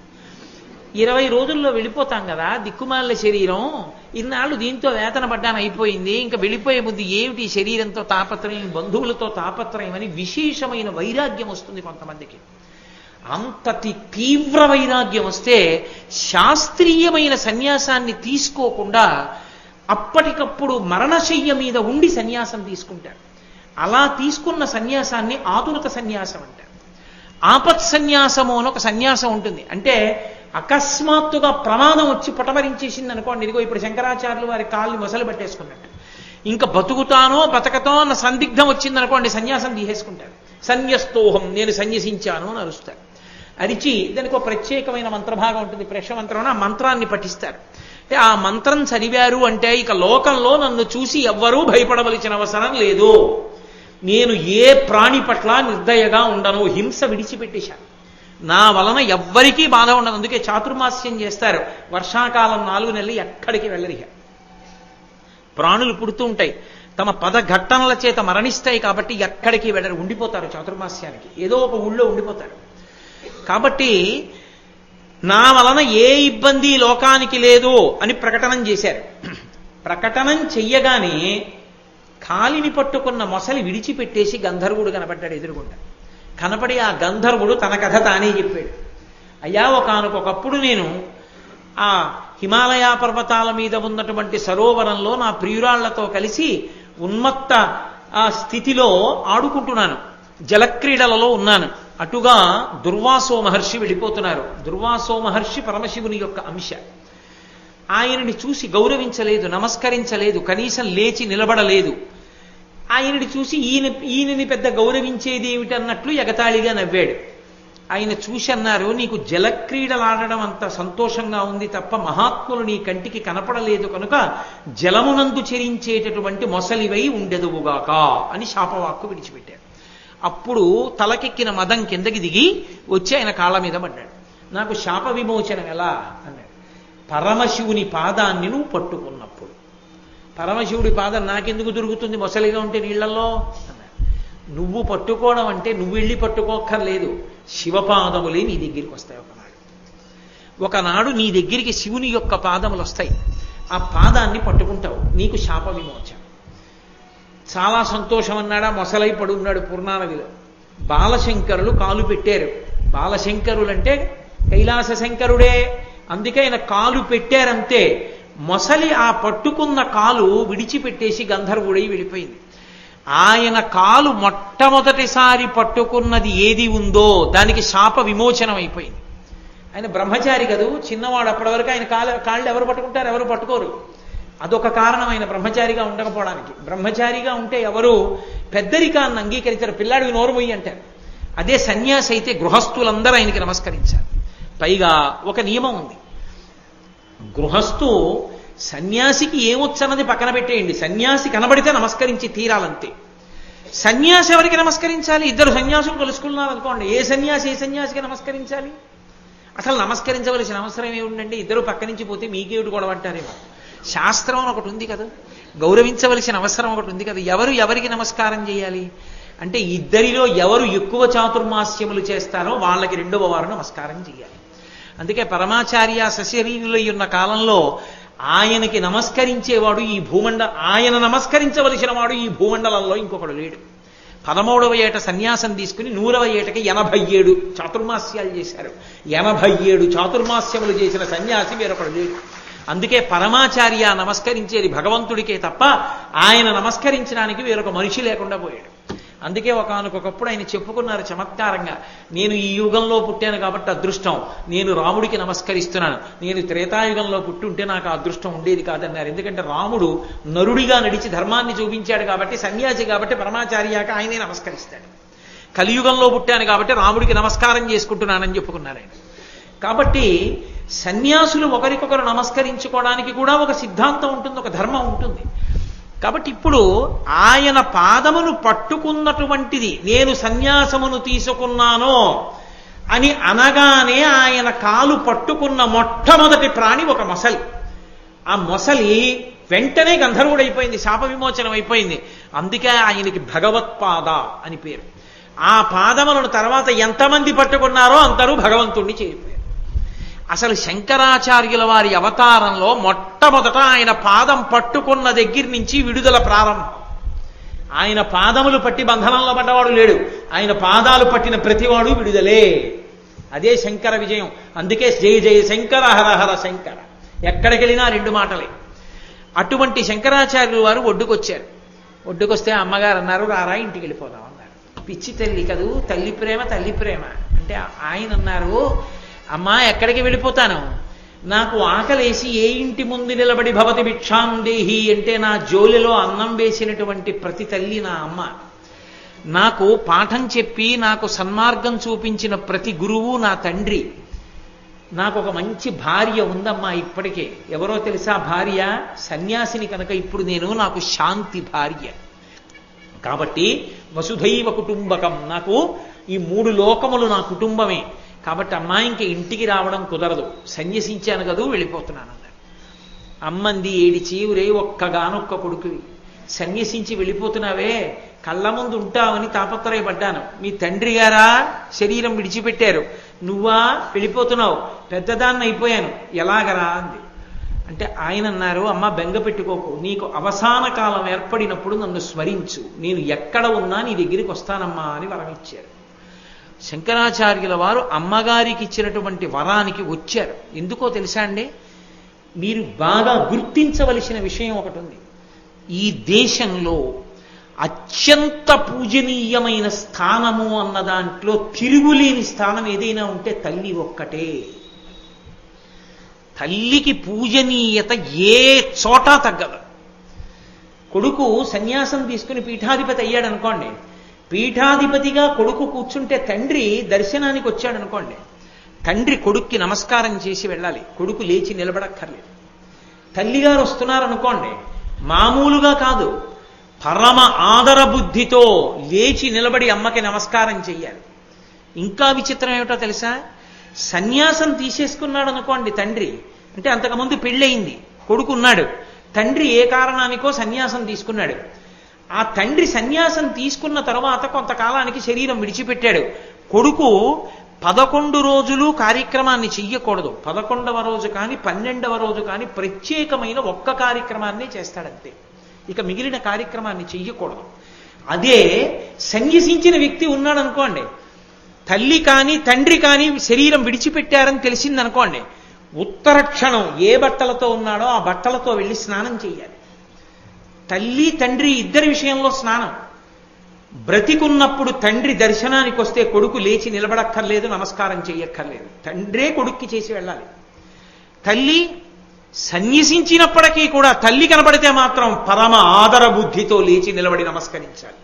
అందుకే మహానుభావుడండి సన్యాస ధర్మాన్ని రాశీభూతంగా ఆచరించి చూపించిన మహాపురుషులు పరమాచార్య ఒకనకొకప్పుడు సంచారం చేస్తుంటే ఆయన్ని చూడాలని వచ్చారు మహాలక్ష్మమ్మ గారు తల్లి. ఆయన అనుగ్రహ భాషణం చేస్తూ ఇలా చూశారు, అమ్మగారు కనబడ్డారు, వెంటనే లేచి నిలబడి నమస్కారం చేశారు. 2వ రోజు చూశారు, మళ్ళీ తడిగి చాట్న అమ్మగారు కనబడ్డారు. అయిపోయింది కార్యక్రమం, ఎవ్వరికీ చెప్పలేదు, మనం ఈ ఊరు విడిచిపెట్టి వెళ్ళిపోతున్నామని వెళ్ళిపోయారు. ఎందుకంటే అమ్మని అదే పనిగా తాను చూసినా, తనని అమ్మ చూసినా మళ్ళీ పూర్వాశ్రమ అనుబంధాలు గుర్తొస్తాయని వెళ్ళిపోయారంతే ఆ ప్రదేశం విడిచిపెట్టి. ఆఖరికి అవతార పరిసమాప్తి చేస్తూ విదేహముక్తికి వెళ్ళిపోతూ శరీరం వదిలిపెట్టే ముందు కూడా అమ్మగారి యొక్క ఆ చిత్తరువు తెప్పించుకుని అమ్మ వంక ఒక్కసారి కన్నులతో పూర్తిగా సంతోషంగా చూసి, కలవై వంక చూసి నమస్కరించి శరీరం వదిలిపెట్టారు. అమ్మని మించినటువంటి పూజనీయమైనటువంటి స్వరూపం లోకంలో ఇంకొకటి లేదు. అన్ని వేళలా పూజింపబడవలసిన స్వరూపం ఏదైనా ఉంటే అమ్మ ఒక్కతే. సన్యాసి కూడా, పీఠాధిపతి కూడా తల్లిని గౌరవించి పూజించి నమస్కరిస్తాడు. ఇక సామాన్యుడి విషయం చెప్పవలసిందే ఉంది. ఆర్షధర్మమునందు తల్లిని గౌరవించడం, తల్లి పట్ల మర్యాదతో ఉండడం అన్నదానికి అంత పెద్దపీట వేశారు.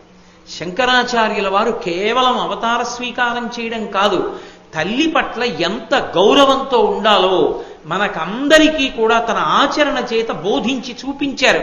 చిట్ట చివర తల్లిగారి ప్రాణోత్క్రమణం అవుతుంటే శంకరాచార్యుల వారిని స్మరిస్తే వచ్చారు. ఒక్క బంధువు తల్లిని దహన కార్యంలో సహాయం చేయలేదు. సన్యాసి తల్లి మేము దగ్గరికి రామన్నారు. అంటే శంకరాచార్యుల వారే అమ్మగారిని పట్టుకుని తీసుకెళ్లి ఆకుల మీద పడుకోబెట్టారు.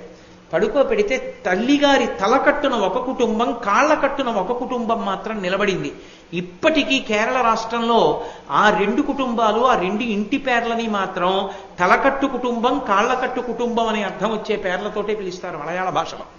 శంకరాచార్యుల వారి అమ్మగారిని ఆదరించిన కుటుంబాల రెండు కుటుంబాలని కేరళ రాష్ట్రంలో పరమగౌరవంతో పిలువబడతాయి ఇంటి పేర్లతోటి.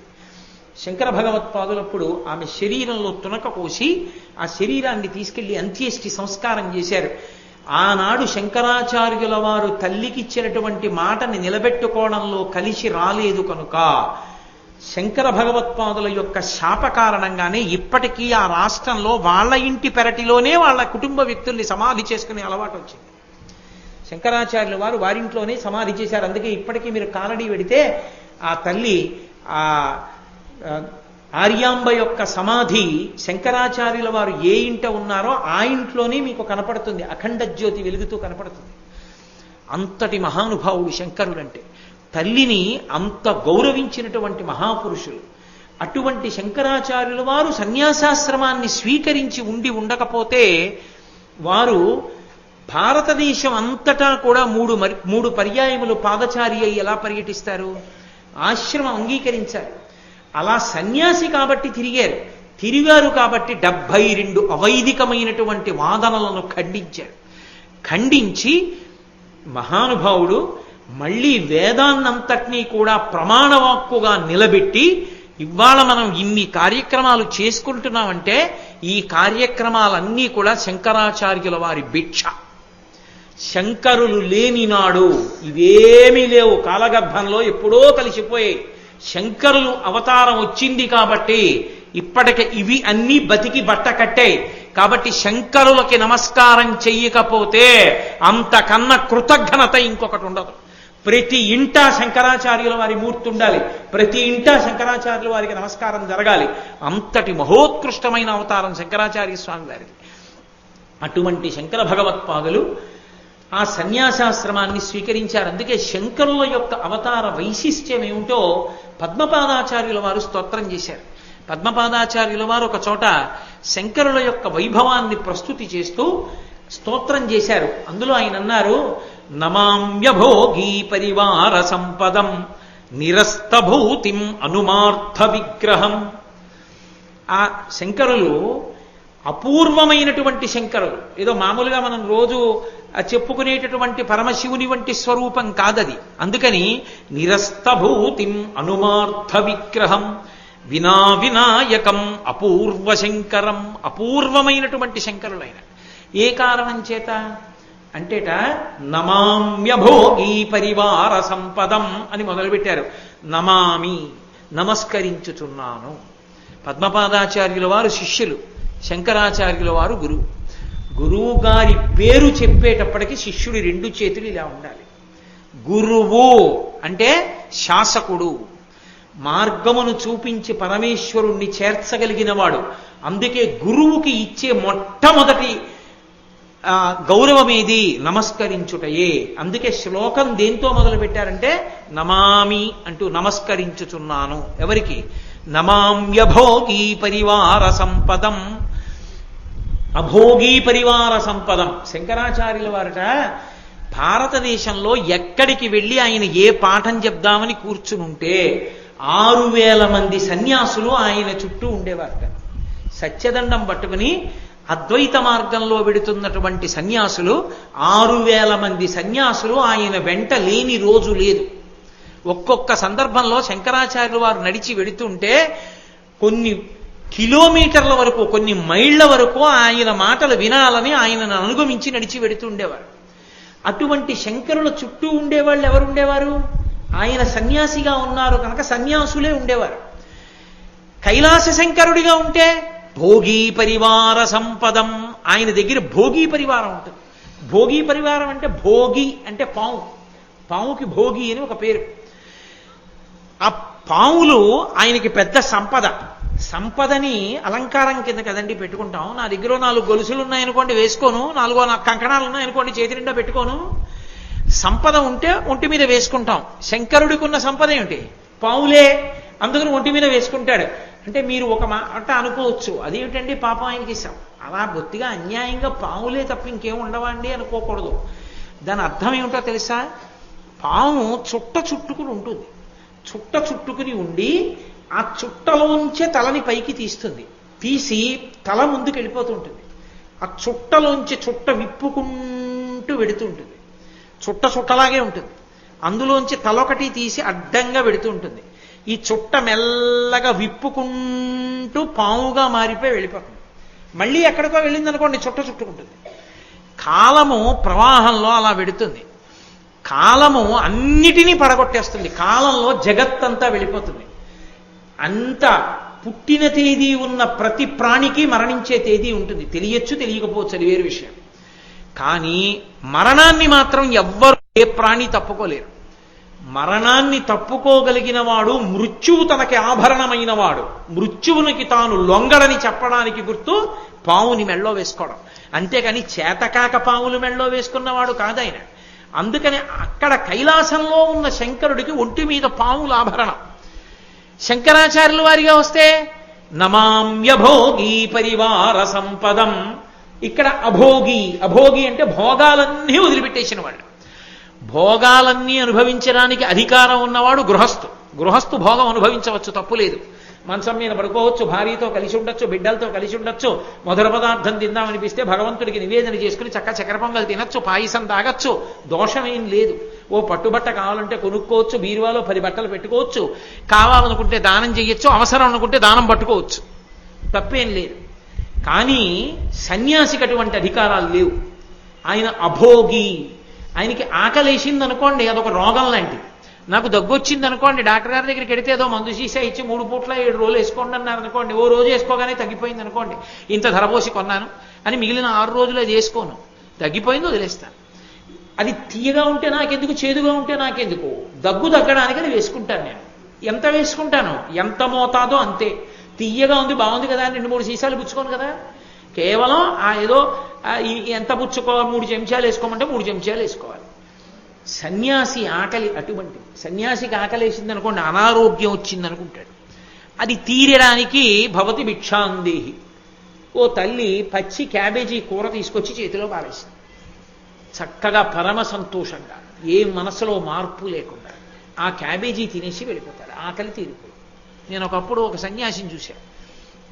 ఆయన ఎప్పుడైనా వస్తారంటే కిందకి ఎదురు చూస్తే చూడండి అన్నారు. అంటే ఏదో 2-3 గంటలు కూర్చున్నాను అక్కడ. కూర్చున్న తర్వాత పైనుంచి కిందకు వచ్చారు. ఆయనకి దాహం వేసింది. దాహం వేస్తే కిందకు వచ్చారు. ఆవు కుడి తాగుతోంది, చేతులు కట్టుకుని నించున్నారు ఆయన. ఆవు కుడితంతా తాగేసింది. తాగేసిన తర్వాత తేట తీసుకుని 2-3 తాగారు. ఆ పక్కన మినప్పొట్టు ఉంది. ఆ మినప్పొట్టు అతన్ని అడిగారు, ఆ గోపాలకుడిని, కొద్దిగా తినచ్చా అన్నారు. తినండి అన్నారు. ఆ కొద్దిగా మినప్పొట్టు తిన్నారు. మళ్ళీ కొండెక్కేస్తున్నారు. వెళ్ళి మాట్లాడితే పాపం నాతో 10 నిమిషాలు మాట్లాడి మళ్ళీ కొండ మీద వెళ్ళిపోయారు. కాబట్టి అభోగి. ఆయనకి మినప్పొట్టు తినడం ఏమిటి, కుడికి తాగడం ఏమి ఉండదు. శరీరానికి ఆకలేసింది పోశారు. శరీరానికి ఆకలి లేదు, రుచితో సంబంధం ఏం లేదు. మనమైతే అలా కాదు. కేవలం కడుపు నిండడం కాదు, రుచిగా కూడా ఉండాలి. ఎందుకని భోగం అనుభవిస్తాం, తప్పని మీరు అనుకోకండి. అదేం తప్పు కాదు. అదే పనిగా పట్టుకుని గృహస్థుని ఎడాపెడా తిట్టకూడదు, చాలా తప్పు. ఎందుకో తెలుసా? ఎవడి దగ్గర అన్నం తిన్నావో వాడిని తిడితే తప్పు. సన్యాసి గృహస్థు దగ్గరే అన్నం తింటాడు. గృహస్థు కాదు భిక్ష పెట్టేది, బ్రహ్మచారికి భిక్ష గృహస్థు కాదు పెట్టేది. వానప్రస్థు గృహస్థాశ్రమంలోంచి వెళ్ళలా?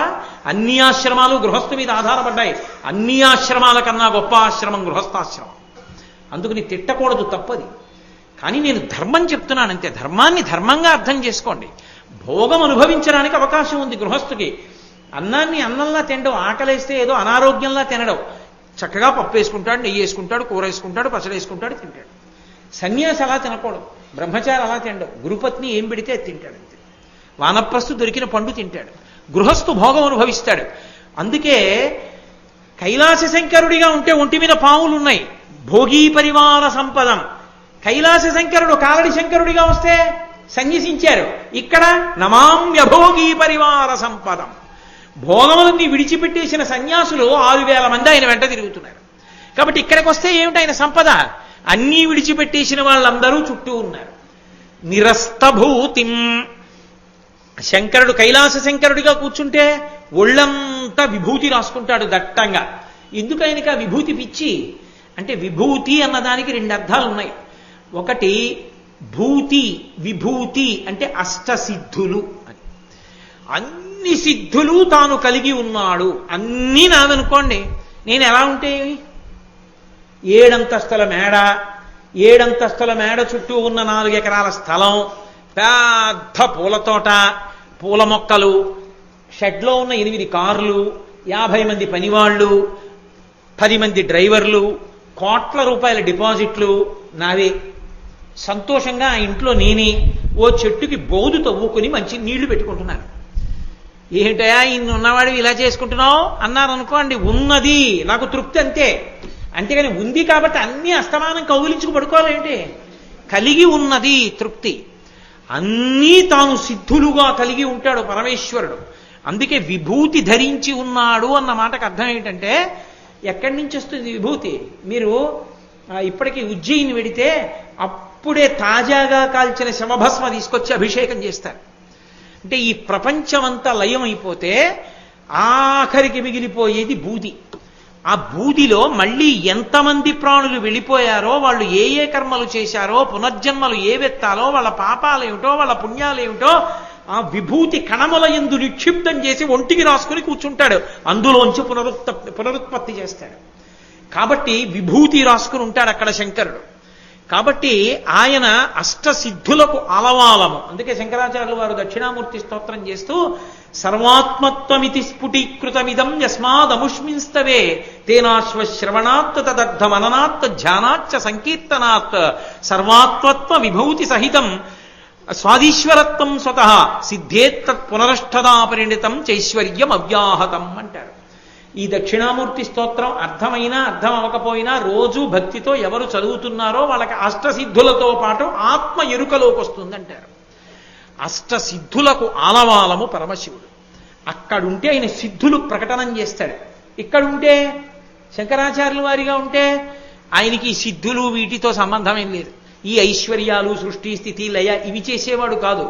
జ్ఞానం ఒక్కటే పంచిపెడుతూ ఉంటాడు. అందుకే నిరస్తభూతిం అనుమార్థ విగ్రహం. అక్కడుంటే ఉమార్థ విగ్రహం.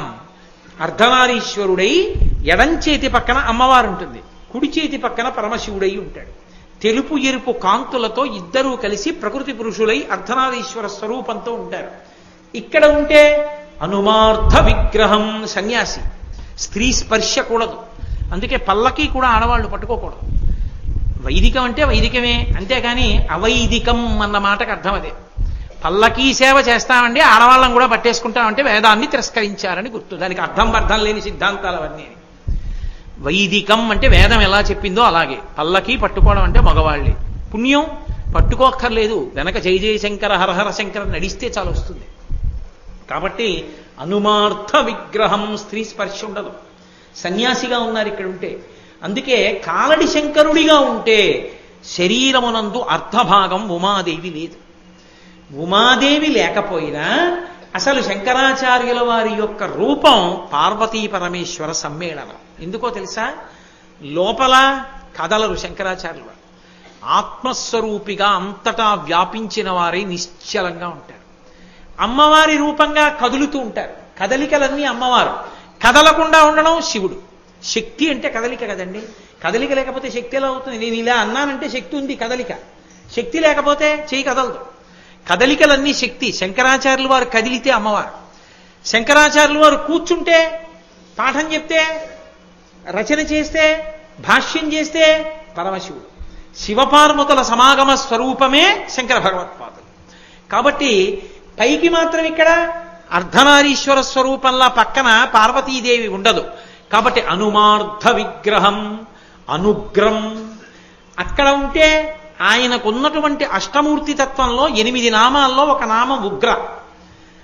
అందుకే శర్వ భవ భర్గ ఉగ్ర ఈశాన పశుపతి సదాశివ అని పిలుస్తాం కదా. అందులో ఓం ఉగ్రాయ నమః అని ఉగ్రాయ దేవాయ నమః భవస్య దేవస్య పత్నై నమః అన్నట్టే ఉగ్రస్య దేవస్య పత్నై నమః అని పిలుస్తాం అమ్మవారిని. ఉగ్రుడు అని శంకరుడికి ఒక పేరు. శంకరుడికి ఉగ్రుడు అని పేరుంటే చాలా ఉగ్రంగా కోపంగా ఉంటాడా అండి? అంటే ఆయన నిజంగా కోపం ఉన్నవాడైతే సదాశివ అన్న పేరు ఎందుకు ఉంటుంది? సదాశివ అంటే అర్థం ఏంటి? సదా అంటే ఎప్పుడు, శివ మంగళప్రదుడై ప్రశాంతంగా ఉంటాడు. మరి సదాశివ పేరుంటే ఉగ్ర పేరుంది కోపంగా ఉంటాడని, మరి రెండింటికి ఎలా కుదురుతుంది? అంటే ఉగ్ర ఎందుకయ్యాడంటే భీమ అవడం కోసం. ఉగ్ర భీమ పక్క పక్కనే కలుస్తాయి పేర్లు. ఉగ్రుడు ఎందుకు అవుతాడంటే భీముడిగా ఉండడానికి ఉంటాడు. ఈశ్వరుడికి భీమ అని ఒక నామం. భీముడు అంటే పాండవుల్లో భీముడు అనుకోకూడదు, దక్షారామంలో భీమనాథుడైన. ఉగ్ర అంటే ఆయన కోపం నటిస్తాడు. తండ్రి చూడండి, ఏమిరా నువ్వు స్కూల్కి వెళ్ళలేట అని కళ్ళెర్ర చేసినట్టు ఉత్తినే కోపం అలా కళ్ళెర్ర చేస్తాడు. కళ్ళెర్ర చేయగానే మనం భయపడిపోయి, అయ్యి బాబోయ్ ఏమిటి స్వామి మా మీదంత కోపడ్డారో, నేనేమైనా తప్పు చేశానా? నమస్తే స్తుధన్వనే బాహుభ్యాముతే నమః, మీ బాహువులకో నమస్కారం, మీ ధనస్సుకో నమస్కారం తండ్రి, కోపం వదిలేయండి అన్నాం అనుకోండి, తానేదో అదిగా ఉంటాడు. అసలు తానిప్పుడు సదాశివుడు. అందుకే సదా బ్రహ్మ సదా విష్ణు ఉండదు, సదా శివ ఉంటుంది. ఎప్పుడూ ప్రశాంతంగా ఉంటాడు. ఎప్పుడూ ప్రశాంతంగా ఉండే శివుడు ఉగ్రుడు ఎందుకు అవుతాడు? మన కోసం, మన్ని దారిలో పెట్టడం కోసం. నాన్నగారు లోపల ప్రశాంతంగానే ఉన్నారు, అప్పుడప్పుడు రే అని ఇలా అన్నట్టు అలా వేలు చూపిస్తాడు ఆయన. అలా చూపిస్తాడు కాబట్టి ఉగ్ర. అప్పుడప్పుడు అలా చేస్తాడు. దక్షయజ్ఞ ధ్వంసం చేశాడు ఒకసారి, త్రిపురాసుర సంహారం చేశాడు ఒకసారి. అలా చేసినప్పుడు పెద్ద కోపంగా ఉన్నట్టు కనపడతాడు, కానీ కోపంగా ఉన్నవాడు ఏం కాడు. ఇక్కడుంటే కాలడి శంకరుడిగా ఉంటే అసలు కోపమే ఉండదు. ఆయన సన్యాసి. అందుకే ఆయన ముఖం చూడండి వెలిగిపోతుంటుంది. ఎంత ప్రశాంతంగా ఉంటారో, ఎంత ప్రసన్నంగా ఉంటారో. అందుకని అనుగ్రం, ఉగ్రస్వరూపం లేనివాడు. ఉన్మృధిత కాలలాంఛనం. అక్కడ ఉంటే కైలాస శంకరుడిగా ఉంటే ఆయన తెల్లటి శరీరం. ఆయన శరీరం అంతా స్ఫటికమణి నిభం. స్ఫటికమణి ఎలా ఉంటుందో అలా ఉంటుంది శివవపుహు, శివుని యొక్క శరీరం. ఆ శరీరం మీద ఓ నల్ల మచ్చ ఉంది. ఎక్కడుంది అది? కంఠం మీద ఉంది. లోకంలో మీరు చూడండి, ఇది తెలుగులో కన్నా ఇంగ్లీష్లో అంటే బాగా తెలుస్తుంది. ఆయన చాలా గొప్పవాడే కానండి, ఒక్క బ్లాక్ స్పాట్ ఉంది అంటే, ఒక్క బ్లాక్ స్పాట్ ఉందంటే ఆయనకో మచ్చ ఉంది. ఆయనకో మచ్చ ఉందంటే ఆయన చారిత్రమునందు ఎక్కడో ఏదో లోపం ఉందని గుర్తు. లోకంలో ఎప్పుడైనా ఎవరికైనా ఆయనకి మచ్చ ఉంది అన్నారనుకోండి, లోపం ఉంది అని గుర్తు. అసలు ఏ మచ్చ లేని వాడికి మచ్చ వచ్చింది శివుడికి. ఇప్పుడు మచ్చ వచ్చిందంటే ఆయనకి తప్పు చేశాడనా, లోకాన్ని రక్షించాడనా? శివుడి విషయంలో లోకాన్ని రక్షిస్తే మచ్చ వచ్చింది. ఎందుకని? మిగిలిన వాళ్ళందరూ హాలాహలం చూసి పారిపోతుంటే శంకరుడు ఒక్కడే తన చుట్టూంచుర సంఘమును జయధ్వానంబుతో బొబ్బిడం ఘనగంభీరవంబుతో శివుడు లోకద్రోహి ఇంపోకు రమ్మని కెంగేల తెమల్చి కూర్చి కడిగానంకించి జంబూపలంబన సర్వంకషమున్ మహావిషమును ఆహారించే హేలాగతి. ఆ హాలాహలానికి ఎదురెళ్ళి చేత్తో పట్టుకుని కడియ చేసి దాన్ని తీసి నోట్లో పెట్టుకుని మింగుతుంటే, అరే ఉదరము లోకంబులకును సదనంబగుటెరిగి శివుడు చటుల విషగ్నిన్ కుదురుకొని కంట బిలమున పదిలెంబుగా నిలిపి సూక్ష్మ ఫలరసము క్రియన్. మింగేస్తే కడుపులో పెడితే లోకాలు పోతాయని పైకి వదలకుండా లోపలికి పెట్టకుండా కంఠంలో పెట్టుకుంటే ఆ విష ప్రభావం చేత తెల్లని శంకరుడి కంఠం మీద నల్లటి మచ్చ వచ్చింది. అక్కడ నల్లటి మచ్చ ఉంది కైలాస శంకరుడిగా. కాలడి శంకరుడిగా ఉంటే ఒక్క మచ్చ లేదు ఆయనకి.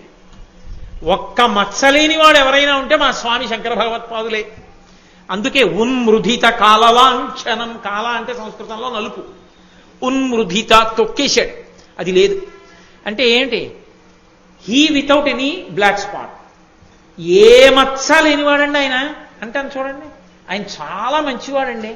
ఆయన అసలు ఏ తప్పు చేయలేదండి అని చెప్పవలసి వచ్చింది అనుకోండి, ఆయన అండి ఒక్క మచ్చ లేదు ఆయనకంటే. ఒక్క మచ్చ లేదంటే ఏడు దాని అర్థం? అసలు ఆయన ఎందు దోషమే లేదు. శంకరాచార్యుల వారు ఎటువంటి వారు అంటే ఉన్మృధిత కాలలాంఛనం. ఇక్కడ కాలడి శంకరుడిగా తిరిగితే ఆయనకి కంఠం మీద మచ్చ కూడా లేదు, తెల్లటి రూపంతో ఉంటారు. కాబట్టి ఉన్మృదిత కాలలాంఛనం. అటువంటి శంకరుడు వినాయకం. అక్కడుంటే కైలాసంలో ఉంటే హేరంబుడిని పేరు ఆయనకి, వినాయకుడికి.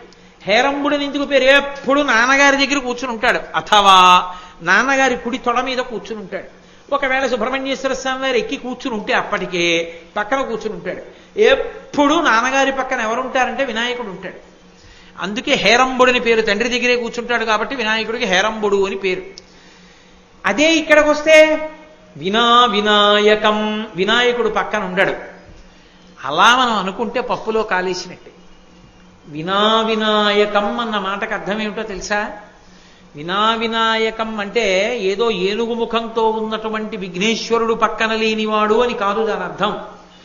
వినాయక అన్న మాట ఎవరికి అన్వయం అవుతుందో మీరు అమరకోశంలో చూస్తే ఆశ్చర్యపోతారు. వినాయక అన్న మాట ఎవరికి ఉందంటే బుద్ధుడికి ఉంది. తథాగత బుద్ధ వినాయక అని. తథాగతుడు బుద్ధుడికి వినాయకుడని పేరు.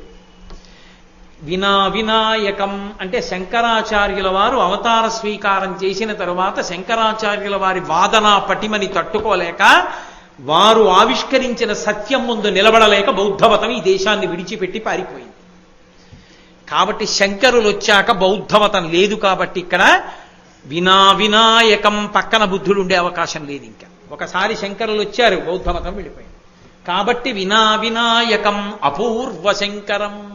ఈ శంకరుడు సామాన్య శంకరుడు కాడు, అపూర్వ శంకరుడు. ఎందుకని అపూర్వ శంకరుడు? ఆ శంకరుడైతే జ్ఞానం ఇవ్వాలంటే మర్రి చెట్టు కింద కూర్చుంటాడు. శంభోర్మూర్తిశ్చరతి భువనే శంకరాచార్య రూప. ఆయన అక్కడ కూర్చుంటే ఆయన దయ పరిమితం. చెట్టు కింద కూర్చున్నాడు అనుకోండి, ఆయన దగ్గరికి మనం వెళ్ళాలి. సనక సనందనాది మహర్షులు వెళ్ళారు, విడితే చిన్ముద్ర పట్టాడు, వాళ్ళకి అర్థమైంది, వాళ్ళు జ్ఞానం పొందారు. ఆయన ఎక్కడో వటవృక్షం కింద కూర్చుంటే మనం వెళ్ళగలమా? ఇప్పుడు మనం జ్ఞానం పొందగలమా? ఇలా చిన్ముద్ర పెట్టాడు అనుకోండి, మనకు అర్థం అవుతుందా? మనకు అర్థం కాదని, కలియుగం వచ్చిందని జ్ఞాన ప్రబోధం చెయ్యడానికి నేను ఎక్కడో కూర్చుంటే వీళ్ళకి అందదని మన మీద దయతో కైలాసం నుంచి దిగొచ్చి నది ఎక్కడో పుట్టినా తానే అంతటా ప్రవహించి అందరి యొక్క దాహాన్ని తీర్చి వ్యవసాయానికి పనికొచ్చే పంటలు పండించి ఆకలి తీర్చినట్టు కైలాస శంకరుడు కాలడి శంకరుడిగా వస్తే తానే ఆసేతు హిమాచల పర్యంతము పాదచారి అయి 3 మాటలు పర్యటించి ప్రతి ప్రాంతానికి వెళ్ళి అద్వైతాన్ని బోధ చేసి వేదము యొక్క ప్రమాణాన్ని నిలబెట్టి 72 అవైదికమైనటువంటి మతములను ఖండించి మళ్ళీ సనాతన ధర్మాన్ని నిలబెట్టినటువంటి మహాపురుషుడయ్యాడు. కాబట్టి ఆ వటవృక్షాన్ని విడిచిపెడితే ముక్తామౌనం వట విటపినో మూలతో నిష్పతంతి శంభోర్మూర్తిశ్చరతి భువనే శంకరాచార్య రూప. అక్కడే కూర్చుంటే మనకందడు. అందుకని మహానుభావుడు శంకరాచార్య స్వామి వారి రూపంలో భూమి మీద తిరిగారు. ఇప్పుడు తిరిగితే ముక్తామౌనం, అక్కడైతే మౌనం మాట్లాడడం, ఇక్కడైతే మాట్లాడమని మనం అడగలేదు. ఎంత కిందకొచ్చారో తెలుసా? శంకరుల సర్వజ్ఞత్వం అంటే ఎంత గొప్పదో తెలుసా అండి? ఆశ్చర్యపోయే సంఘటన ఒకటి చెప్తాను మీకు శంకర విజయాల్లోంచి. శంకరాచార్యుల వారు ఒకసారి అలా వెళ్ళిపోతూ చెప్పులు కుట్టేవాడు ఒకడు చెప్పులు కుడుతుంటే నించున్నారు. ఇలా చూశారు. చూస్తే అతను చెప్పులు కుట్టడం ఆపి శంకరాచార్యుల వారు వచ్చారని నమస్కారం చేసి అన్నాడు, శంకరా మీరు సర్వజ్ఞులని మీకు బిరుదుంది అన్నాడు. అవును ఉంది. సర్వజ్ఞులంటే అన్నీ తెలిసి ఉండాలిగా, చెప్పు కుట్టగలరా అని అలా అన్నాడు.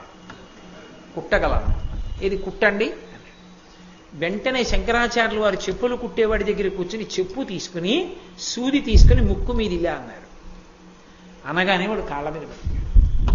ఎందుకంటే శరీరంలో మిగిలిన చోట చెమట పట్టినా జిగురు ఉండదుట, ముక్కు చివర పట్టే చెమటకి జిగురు ఉంటుందిట. అందుకే చెప్పులు కుట్టేవాళ్ళు సూదిని ముక్కు మీదే ఇలా అంటుంటారట. శంకరాచార్యులు వారు సూది తీసుకుని ఇలా అనగానే కాళ్ళ మీద పడిపోయాడు. బాబో మీ సర్వజ్ఞత్వానికి జోహారు, సూది ఇలా అనాలని కూడా మీకు తెలుసు అన్నాడు. అది శంకరులంటే. శంకరులకు తెలియని విషయం ఏమీ లేదు. సర్వజ్ఞత్వం, మహానుభావుడు శంకరులంటే.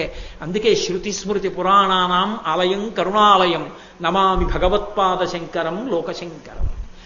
కరుణాలయం, పరమదయాస్వరూపి.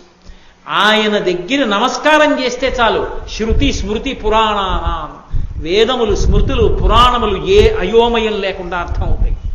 అర్థమై తరించడానికి కావలసినటువంటి అవకాశం లభిస్తుంది. అంత గొప్ప గురుస్వరూపం శంకర భగవత్పాదాచార్య స్వామి వారి యొక్క స్వరూపం. కాబట్టి మనం అడగక్కర్లేదు మాట్లాడమని. ఆయనే దక్షిణామూర్తిగా ఉంటే మాట్లాడని వాడు శంకరాచార్యుల వారిగా ఉంటే మౌనాన్ని విడిచిపెట్టేసి ఈ భూమండలమంతా పర్యటించి ఎక్కడికొస్తే అక్కడ మాట్లాడుతూ భక్తి స్తోత్రాలు ఇచ్చారు, ప్రకరణ గ్రంథాలు ఇచ్చారు, శివానందలహరి, సౌందర్యలహరి, ప్రాతస్మరామి స్తోత్రాలు. అసలు ఆయన ఇవ్వనిదేముంది? భగవద్గీత, బ్రహ్మసూత్రాలు, ఉపనిషత్తులు, భాష్యాలు ఇచ్చారు. ఎంతమందితో ఎన్ని మాట్లాడారో, ఎంతమందిని అనుగ్రహించారో, ఎంతమందికి ఉన్నటువంటి అయోమయాలు పోగొట్టారో, ఎన్ని శ్రీచక్రాలు ప్రతిష్ఠ చేశారో, ఎన్ని దేవాలయాలు పునర్నిర్మాణం చేశారో, మన మధ్యకి నడిచొచ్చి మనతో కలిసి తిరిగినటువంటి సులభ సాధ్యమైన అవతారం శంకర భగవత్పాదాచార్య స్వామి వారి అవతారం. కాబట్టి వినాయకం అపూర్వ శంకరం, ఇది మామూలు శంకరుడు కాడు, అపూర్వ శంకరుడు. ఇటువంటి శంకరుడు ఇంతకు ముందు లేడు. అటువంటి శంకరుడు ఈ శంకరుడని పద్మపాదాచార్యుల వారు స్తోత్రం చేశారు. అంత గొప్ప శంకర భగవత్పాదులు. అటువంటి శంకర భగవత్పాదులు సన్యాసం తీసుకున్న తరువాత గురువు గారి దగ్గర శాస్త్రీయంగా ఒకసారి సన్యాసం తీసుకోవాలి కనుక బయలుదేరారు గురువుని వెతుక్కుంటూ. గురువుని వెతుక్కుంటూ శిష్యుడు ఎలా బయలుదేరాడో యోగ్యుడైన శిష్యుడి కోసమని గురువు గారు కూడా బయలుదేరి వచ్చేశారు. వచ్చిన వారే గోవింద భగవత్పాదాచార్య స్వామి. ఇందులో మళ్ళీ చిత్రం ఏమిటంటే శంకరుల యొక్క గురు పరంపర చెప్తాం. చెప్పినప్పుడు నారాయణం పద్మభువం వశిష్టం శక్తించ తత్పుత్ర పరాశరంచ వ్యాసం శుకం గౌడపాదం మహాంతం గోవింద యోగీంద్ర తథాస్య శిష్యం అంటాం. అన్నప్పుడు ఆ ముందు వరకు గౌడపాదుల వరకు భగవత్పాద లేదు, గౌడపాదాచార్య స్వామి అంటాం. గౌడపాదుల్ని దాటిన తర్వాత గోవిందుల దగ్గరికి వచ్చేటప్పటికి గోవింద భగవత్పాద, శంకర భగవత్పాద. ఎందుకు ఆ మార్పు వచ్చింది? ఈ అద్భుతం ఎలా జరిగింది? అసలు గోవింద భగవత్పాదులకి ఈ బాలశంకరులు వస్తున్నారయా సన్యాసం తీసుకుని నువ్వు నర్మదకి వెళ్ళని ఎవరు చెప్పారు? ఎందుకు చెప్పారు? ఎంత గొప్ప కథ నడిచింది, ఎంత పెద్ద కథ నడిస్తే శంకరాచార్యుల వారు ఇటువంటి స్థితిని ఆ గోవింద భగవత్పాదుల్ని కలుసుకున్నారు. శంకరాచార్యుల వారు గోవింద భగవత్పాదుల్ని ఎన్ని మాటలు కలుసుకున్నారు, ఎక్కడెక్కడ నమస్కారం చేశారు, అసలు గురుభక్తి అంటే శంకరుల అద్భుతం ఏమిటి, ఈ విశేషాలన్నిటి గురించి వారి శాస్త్రీయ సన్యాస స్వీకారం, గోవింద భగవత్పాదులు వారికి సన్యాసం ఇచ్చి ఆ తత్వోపదేశం చెయ్యడం, ఈ విశేషాలకి సంబంధించినటువంటి అద్భుతమైనటువంటి ఘట్టం శంకర విజయాల్లో మహాద్భుతమైనటువంటి ఘట్టంగా చెప్పబడేటటువంటి ఘట్టం. ఆ ఘట్టాన్ని రేపటి రోజున మనవి చేసే ప్రయత్నం చేస్తాను శంకరాచార్యుల వారి అనుగ్రహంతో. ఇప్పుడు నేను మీతో ఒక్క 2 విషయాలు ముచ్చటిస్తాను, దయచేసి అలా ఉండండి. ఒకటి, రేపు అక్షయ తృతీయ తిథి. ఎందుకంటే పరమేశ్వరుడు దేశమునందు కాలమునందు ప్రత్యేకంగా తన కొరకు తాను చేసుకోవడానికి ఒక అవకాశాన్ని ఇస్తాడు. ఎందుకంటే మనం ఎన్ని చేశామన్నది పక్కన పెట్టండి, ఈ జన్మలో మోక్షం పొందుతాం అని ఎవరైనా అనుకుంటే మంచిదే, వారికి ఒక నమస్కారం. నేను కాదని ఎవరితోనూ వాదించను, వారికి ఆ యోగ్యత ఉండొచ్చు, పొందొచ్చు. కానీ అందరూ మోక్షానికి వెళ్ళిపోరుగా, పునర్జన్మ ఉంటుందిగా.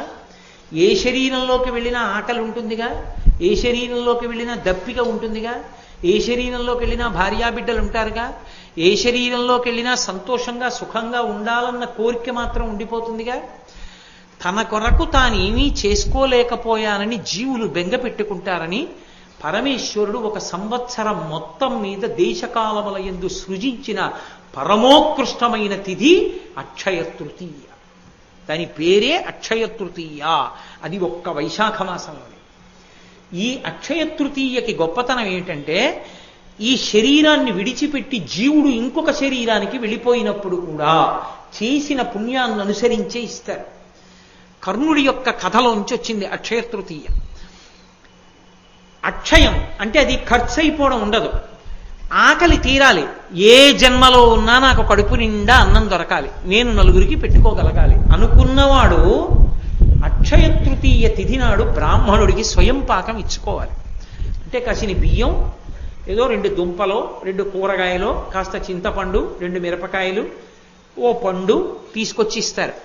స్వయం పాకం ఇచ్చుకుంటే జన్మాంతరముల యందు కడుపు నిండా తాను తిని తన చుట్టూ ఉన్న వాళ్ళకి పెట్టుకుంటాడు.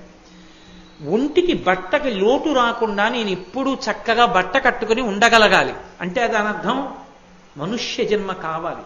ఆ మనుష్య జన్మలో చక్కగా ఒంటి నిండా బట్ట కట్టుకుని ఉండగలగాలనుకోవాలంటే అంచు కలిగిన బట్ట పంచెల చాపు తీసుకొచ్చి బ్రాహ్మణుడికి దానం చెయ్యాలి. అన్నిటికన్నా దారుణమైన శాపం ఏమిటో తెలుసా? జీవితానికి నీరు దొరకదు. అందుకే చేసిన పాపం తరిమితే దాహంతో అలమటించిపోతాడు. అలమటించిపోతే 10వ రోజున ధర్మోదకాలు విడిచిపెట్టిస్తారు. ఆ నీళ్లు తాగమంటారు, అప్పుడు తాగుతాడు. అది కూడా మీరు ధర్మశాస్త్రం చదివితే కొన్ని చోట్ల చెప్పిన మాటలకు భయపడతాడు. కొడుకు అధార్మికుడైపోతే, కొడుకు గాయత్రీ మంత్రం చేసే అధికారాన్ని కోల్పోతే, సరే ఇంకా నేను కొన్ని కారణాలు చెప్పడం ఎందుకు సభాముఖంగా, అప్పుడు ఆ కొడుకు చేత్తో విడిచిపెట్టినా తాగనివ్వరు. ఆ కొడుకు స్నానం చేసినప్పుడు మర్మావయవముల వద్ద ఉన్న వెంట్రుకల మించి పడిన నీళ్లని తాగమంటారు. నువ్వు అలా పెంచావు కొడుకుని, అందుకని అలాగే తాగని చెప్తారు. బాహుమూలములలోంచి పడిన నీటి బిందువుల్ని తాగమంటారు. అందుకని కనీసం ధర్మంలో ఉన్నవాడు ఎవడైనా వచ్చి కాసి నీళ్ళు ఇస్తే తాగనిస్తారని, అయ్యా అందరూ రండి అని కొడుకు పిలుస్తాడు. ప్రేమ ఉన్న వాళ్ళందరూ వెళ్ళి ధర్మోదకాన్ని విడిచిపెడతాడు. ఆ నీళ్లు తాగుతాడు. ఆ దరిద్రం లేకుండా శరీరం విడిచిపెట్టిన తరువాత ఉత్తర జన్మలలో కూడా కావలసిన నీళ్లు దొరికి హాయిగా దాహంతో కొట్టుకోవలసిన అవసరం లేకుండా ఉండేటట్టు చెయ్యగలిగిన తిథి ఒక్క అక్షయ తృతీయ మాత్రమే. అక్షయ తృతీయ నాడు కూజ బాగా కడిగేసి, లేకపోతే కుండ బాగా కడిగేసి దాంట్లో చక్కగా నీళ్లు పోసి, అప్పటికప్పుడు తాగడానికి యోగ్యంగా ఉండాలి, మట్టి కంపు కొట్టకూడదు. నీళ్లు పోసి అవకాశం ఉంటే అందులో చక్కగా కాస్త యాలకగుండ లాంటిది కొద్దిగా కర్పూరం కలిపి ఆ ఉదక భాండం అంటారు, ఆ నీటి పాత్రని తీసుకొచ్చి ఆ కూజానో కుండనో బ్రాహ్మణుడికి దక్షిణతో కలిపి దానం చేస్తారు. ఓపికని బట్టి 6, 11, 16, 116లో ఏది ఉంటే అది. దాని చేత ఆకలి దప్పిక తీరుతాయి. ఇంకా విశేష ఫలితాలు ఏవి అంటే, వేసవి కాలం కాబట్టి చెప్పుల జతిస్తారు, గొడుగిస్తారు, ద్రవ్యం ఇస్తారు. అక్షయ తృతీయ నాడు తప్పకుండా దానం చేసుకోవాలి. అది కూడా నేను మీతో ఒక మాట చెప్తున్నాను, భర్త వచ్చి దానం చేస్తే చాలు, కానీ ప్రయత్నపూర్వకంగా సువాసిని అయిన స్త్రీ, 5వ తనం ఉన్నటువంటి ఆడవాళ్ళు భర్తతో కలిసి వచ్చి చక్కగా బ్రాహ్మణుడికి ఇచ్చేటప్పుడు, అథవా 2 జాకెట్టు బట్టలు పెట్టి అందులో పసుపు కుంకాలు పెట్టి ఇచ్చుకుంటే, ఇవ్వగలిగో చీర ఇస్తే మంచిది. గాజులు పసుపు కుంకం ఇచ్చుకుంటే జన్మాంతరములకు యోగ్యమైన భర్తతో సువాసినిత్వాన్ని పొందుతారు. అక్షయం కదండి, అది ఖర్చు అయ్యేది కాదు. కాబట్టి రేపటి తిథిని జార విడుచుకుంటే అంతకన్నా మూర్ఖత్వం ఇంకోట్లేదు. అక్షయ తృతీయ నాడు బంగారం కొనుక్కోవడం అంటే పాపం కొనుక్కోవడం. కలిపురుషుడు బంగారంలో ఉంటాడు. అక్షయ తృతీయ నాడు బంగారం కొనుక్కోమని ఎవడు చెప్పాడో నాకు అర్థం కాదు, ఎక్కడా లేదు అలాగా. అక్షయ తృతీయ నాడు ఉతక భాండం దానం చేయాలి, స్వయం పాకం ఇవ్వాలి, ద్రవ్యం ఇవ్వాలి, చెప్పుల జత ఇవ్వాలి, లేకపోతే గొడుగు ఇవ్వాలి, లేకపోతే బట్టలు ఇవ్వాలి. అంతేకాని ఇలాంటి పిచ్చి పనులు చేసి బంగారాలు కొనుక్కుని ఇంట్లో పెట్టుకోరు. పాపం వృద్ధి అవుతుంది, అక్షయం అవుతుంది, ప్రమాదం ఎక్కువ అవుతుంది కలిపురుషాంశ చేత. కాబట్టి రేపటి రోజున ఉదయం 8:30 నుంచి నేను ఇవాళ పొద్దున్న ఈ దేవాలయంలో ఉన్నటువంటి అర్చక స్వాముల్ని ప్రార్థించాను. ఎందుకంటే మళ్ళీ అర్చక స్వామికి ఒక ప్రత్యేకత ఉంటుంది. ఆయన ఏ దేవాలయంలో కూర్చుని ఉంటాడో ఆ దేవాలయంలో 8వ అంశ ఆయన అయి ఉంటాడు, 8వ వంతు. అందుకే గద్దించి దెబ్బలాడకూడదు, మంచిగానే చెప్పాలి ఏదైనా చెప్తే. అందుకే రేపు ఈ దేవాలయంలో ఉండేటటువంటి అర్చకులు ఉదయం 8:30 నుంచి ఇక్కడ మీ అందరికీ ఆ సావకాశం ఇచ్చి సిద్ధంగా ఉంటారు. మీరందరూ కూడా ఈ అవకాశాన్ని సద్వినియోగం చేసుకుని, నేనేదో స్వార్థంతో చెప్తున్నాను ఈ మాట అనుకోకండి. నాకిమ్మని చెప్పట్లేదు, మీరు ఇచ్చినా నేను పుచ్చుకోను, నాకు అపరిగ్రహం, నేను ఎవరి దగ్గర పుచ్చుకోను. నేను నయా పైసా పుచ్చుకోవడం నా జన్మాంతరంలో నాకు అలవాట్లేదు, నేను పుచ్చుకోను. కాబట్టి చక్కగా వాళ్ళకి దానం చేస్తే మనం తరిస్తాం. మీకే చెప్పాను అనుకుంటారేమో, పరమేశ్వరుడు నాకు ఇచ్చిన కాడికి నేను దానం చేసుకుంటాను. కాబట్టి అక్షయ తృతీయ తిథిని అందరూ సద్వినియోగం చేసుకోండి. దానికి వీలుగా నేను ఇవాళ ప్రొద్దున్నే అర్చకుల్ని ప్రార్థన చేశా, అయ్యా రేపు ఉదయం మీరు తీసుకోండి అని చెప్పాను. తప్పకుండా తీసుకుంటాం గురువుగారు అన్నారు. 8:30 నుంచి వాళ్ళు సిద్ధంగా ఉంటారు, మీరు వచ్చి చక్కగా దానం చేసుకోవచ్చు. ఇక 2వ విషయం, అక్షయ తృతీయ నాడు చేసిన ఏ చిన్న పుణ్యమైనా అక్షయ ఫలితాలను ఇస్తుంది. అంటే లెక్క పెట్టడం సాధ్యం కాదు. అందుకే రేపు ఉదయం 6:30 గోపూజ ప్రారంభం అవుతుంది. ఈ దేవాలయంలో ఒక అద్భుతమైన ప్రదేశం ఉంది. ఆ ప్రదేశం ఎక్కడుంది అంటే, ఈ దేవాలయం వెనక ఒక వేప చెట్టు రావి చెట్టు కలిసి పెరిగి పక్కన నవగ్రహ మంటపం ఉండి మధ్యలో జంట నాగేంద్రులు ప్రతిష్ఠ చెంది శివనామాలు కోటి పైచిలుకు నామాలు అక్కడే భూమిలో నిక్షిప్తమై పరమశివుడుండి పక్కన అమ్మవారు ఉంది. ఆ రావి చెట్టు వేప చెట్టు కింద మంటపం వేసి ఏదైనా పూజ చేస్తే విశేష ఫలితం వస్తుంది. మీకెవరికీ తెలియదు, కానీ ఇవాళ సందర్భం వచ్చింది కాబట్టి చెప్తాను. అప్పుడప్పుడు నేను నిశ్శబ్దంగా ఎవరికీ తెలియకుండా వచ్చి అక్కడ కూర్చొని జపం చేసుకున్న రోజులు ఉన్నాయి. అంత గొప్ప స్థానం అది. అందుకే అక్కడ బిల్వవృక్షం ఉంది. పైగా బిల్వవృక్షం నీడలో లక్ష్మీదేవి కూర్చుని ఉంటుంది.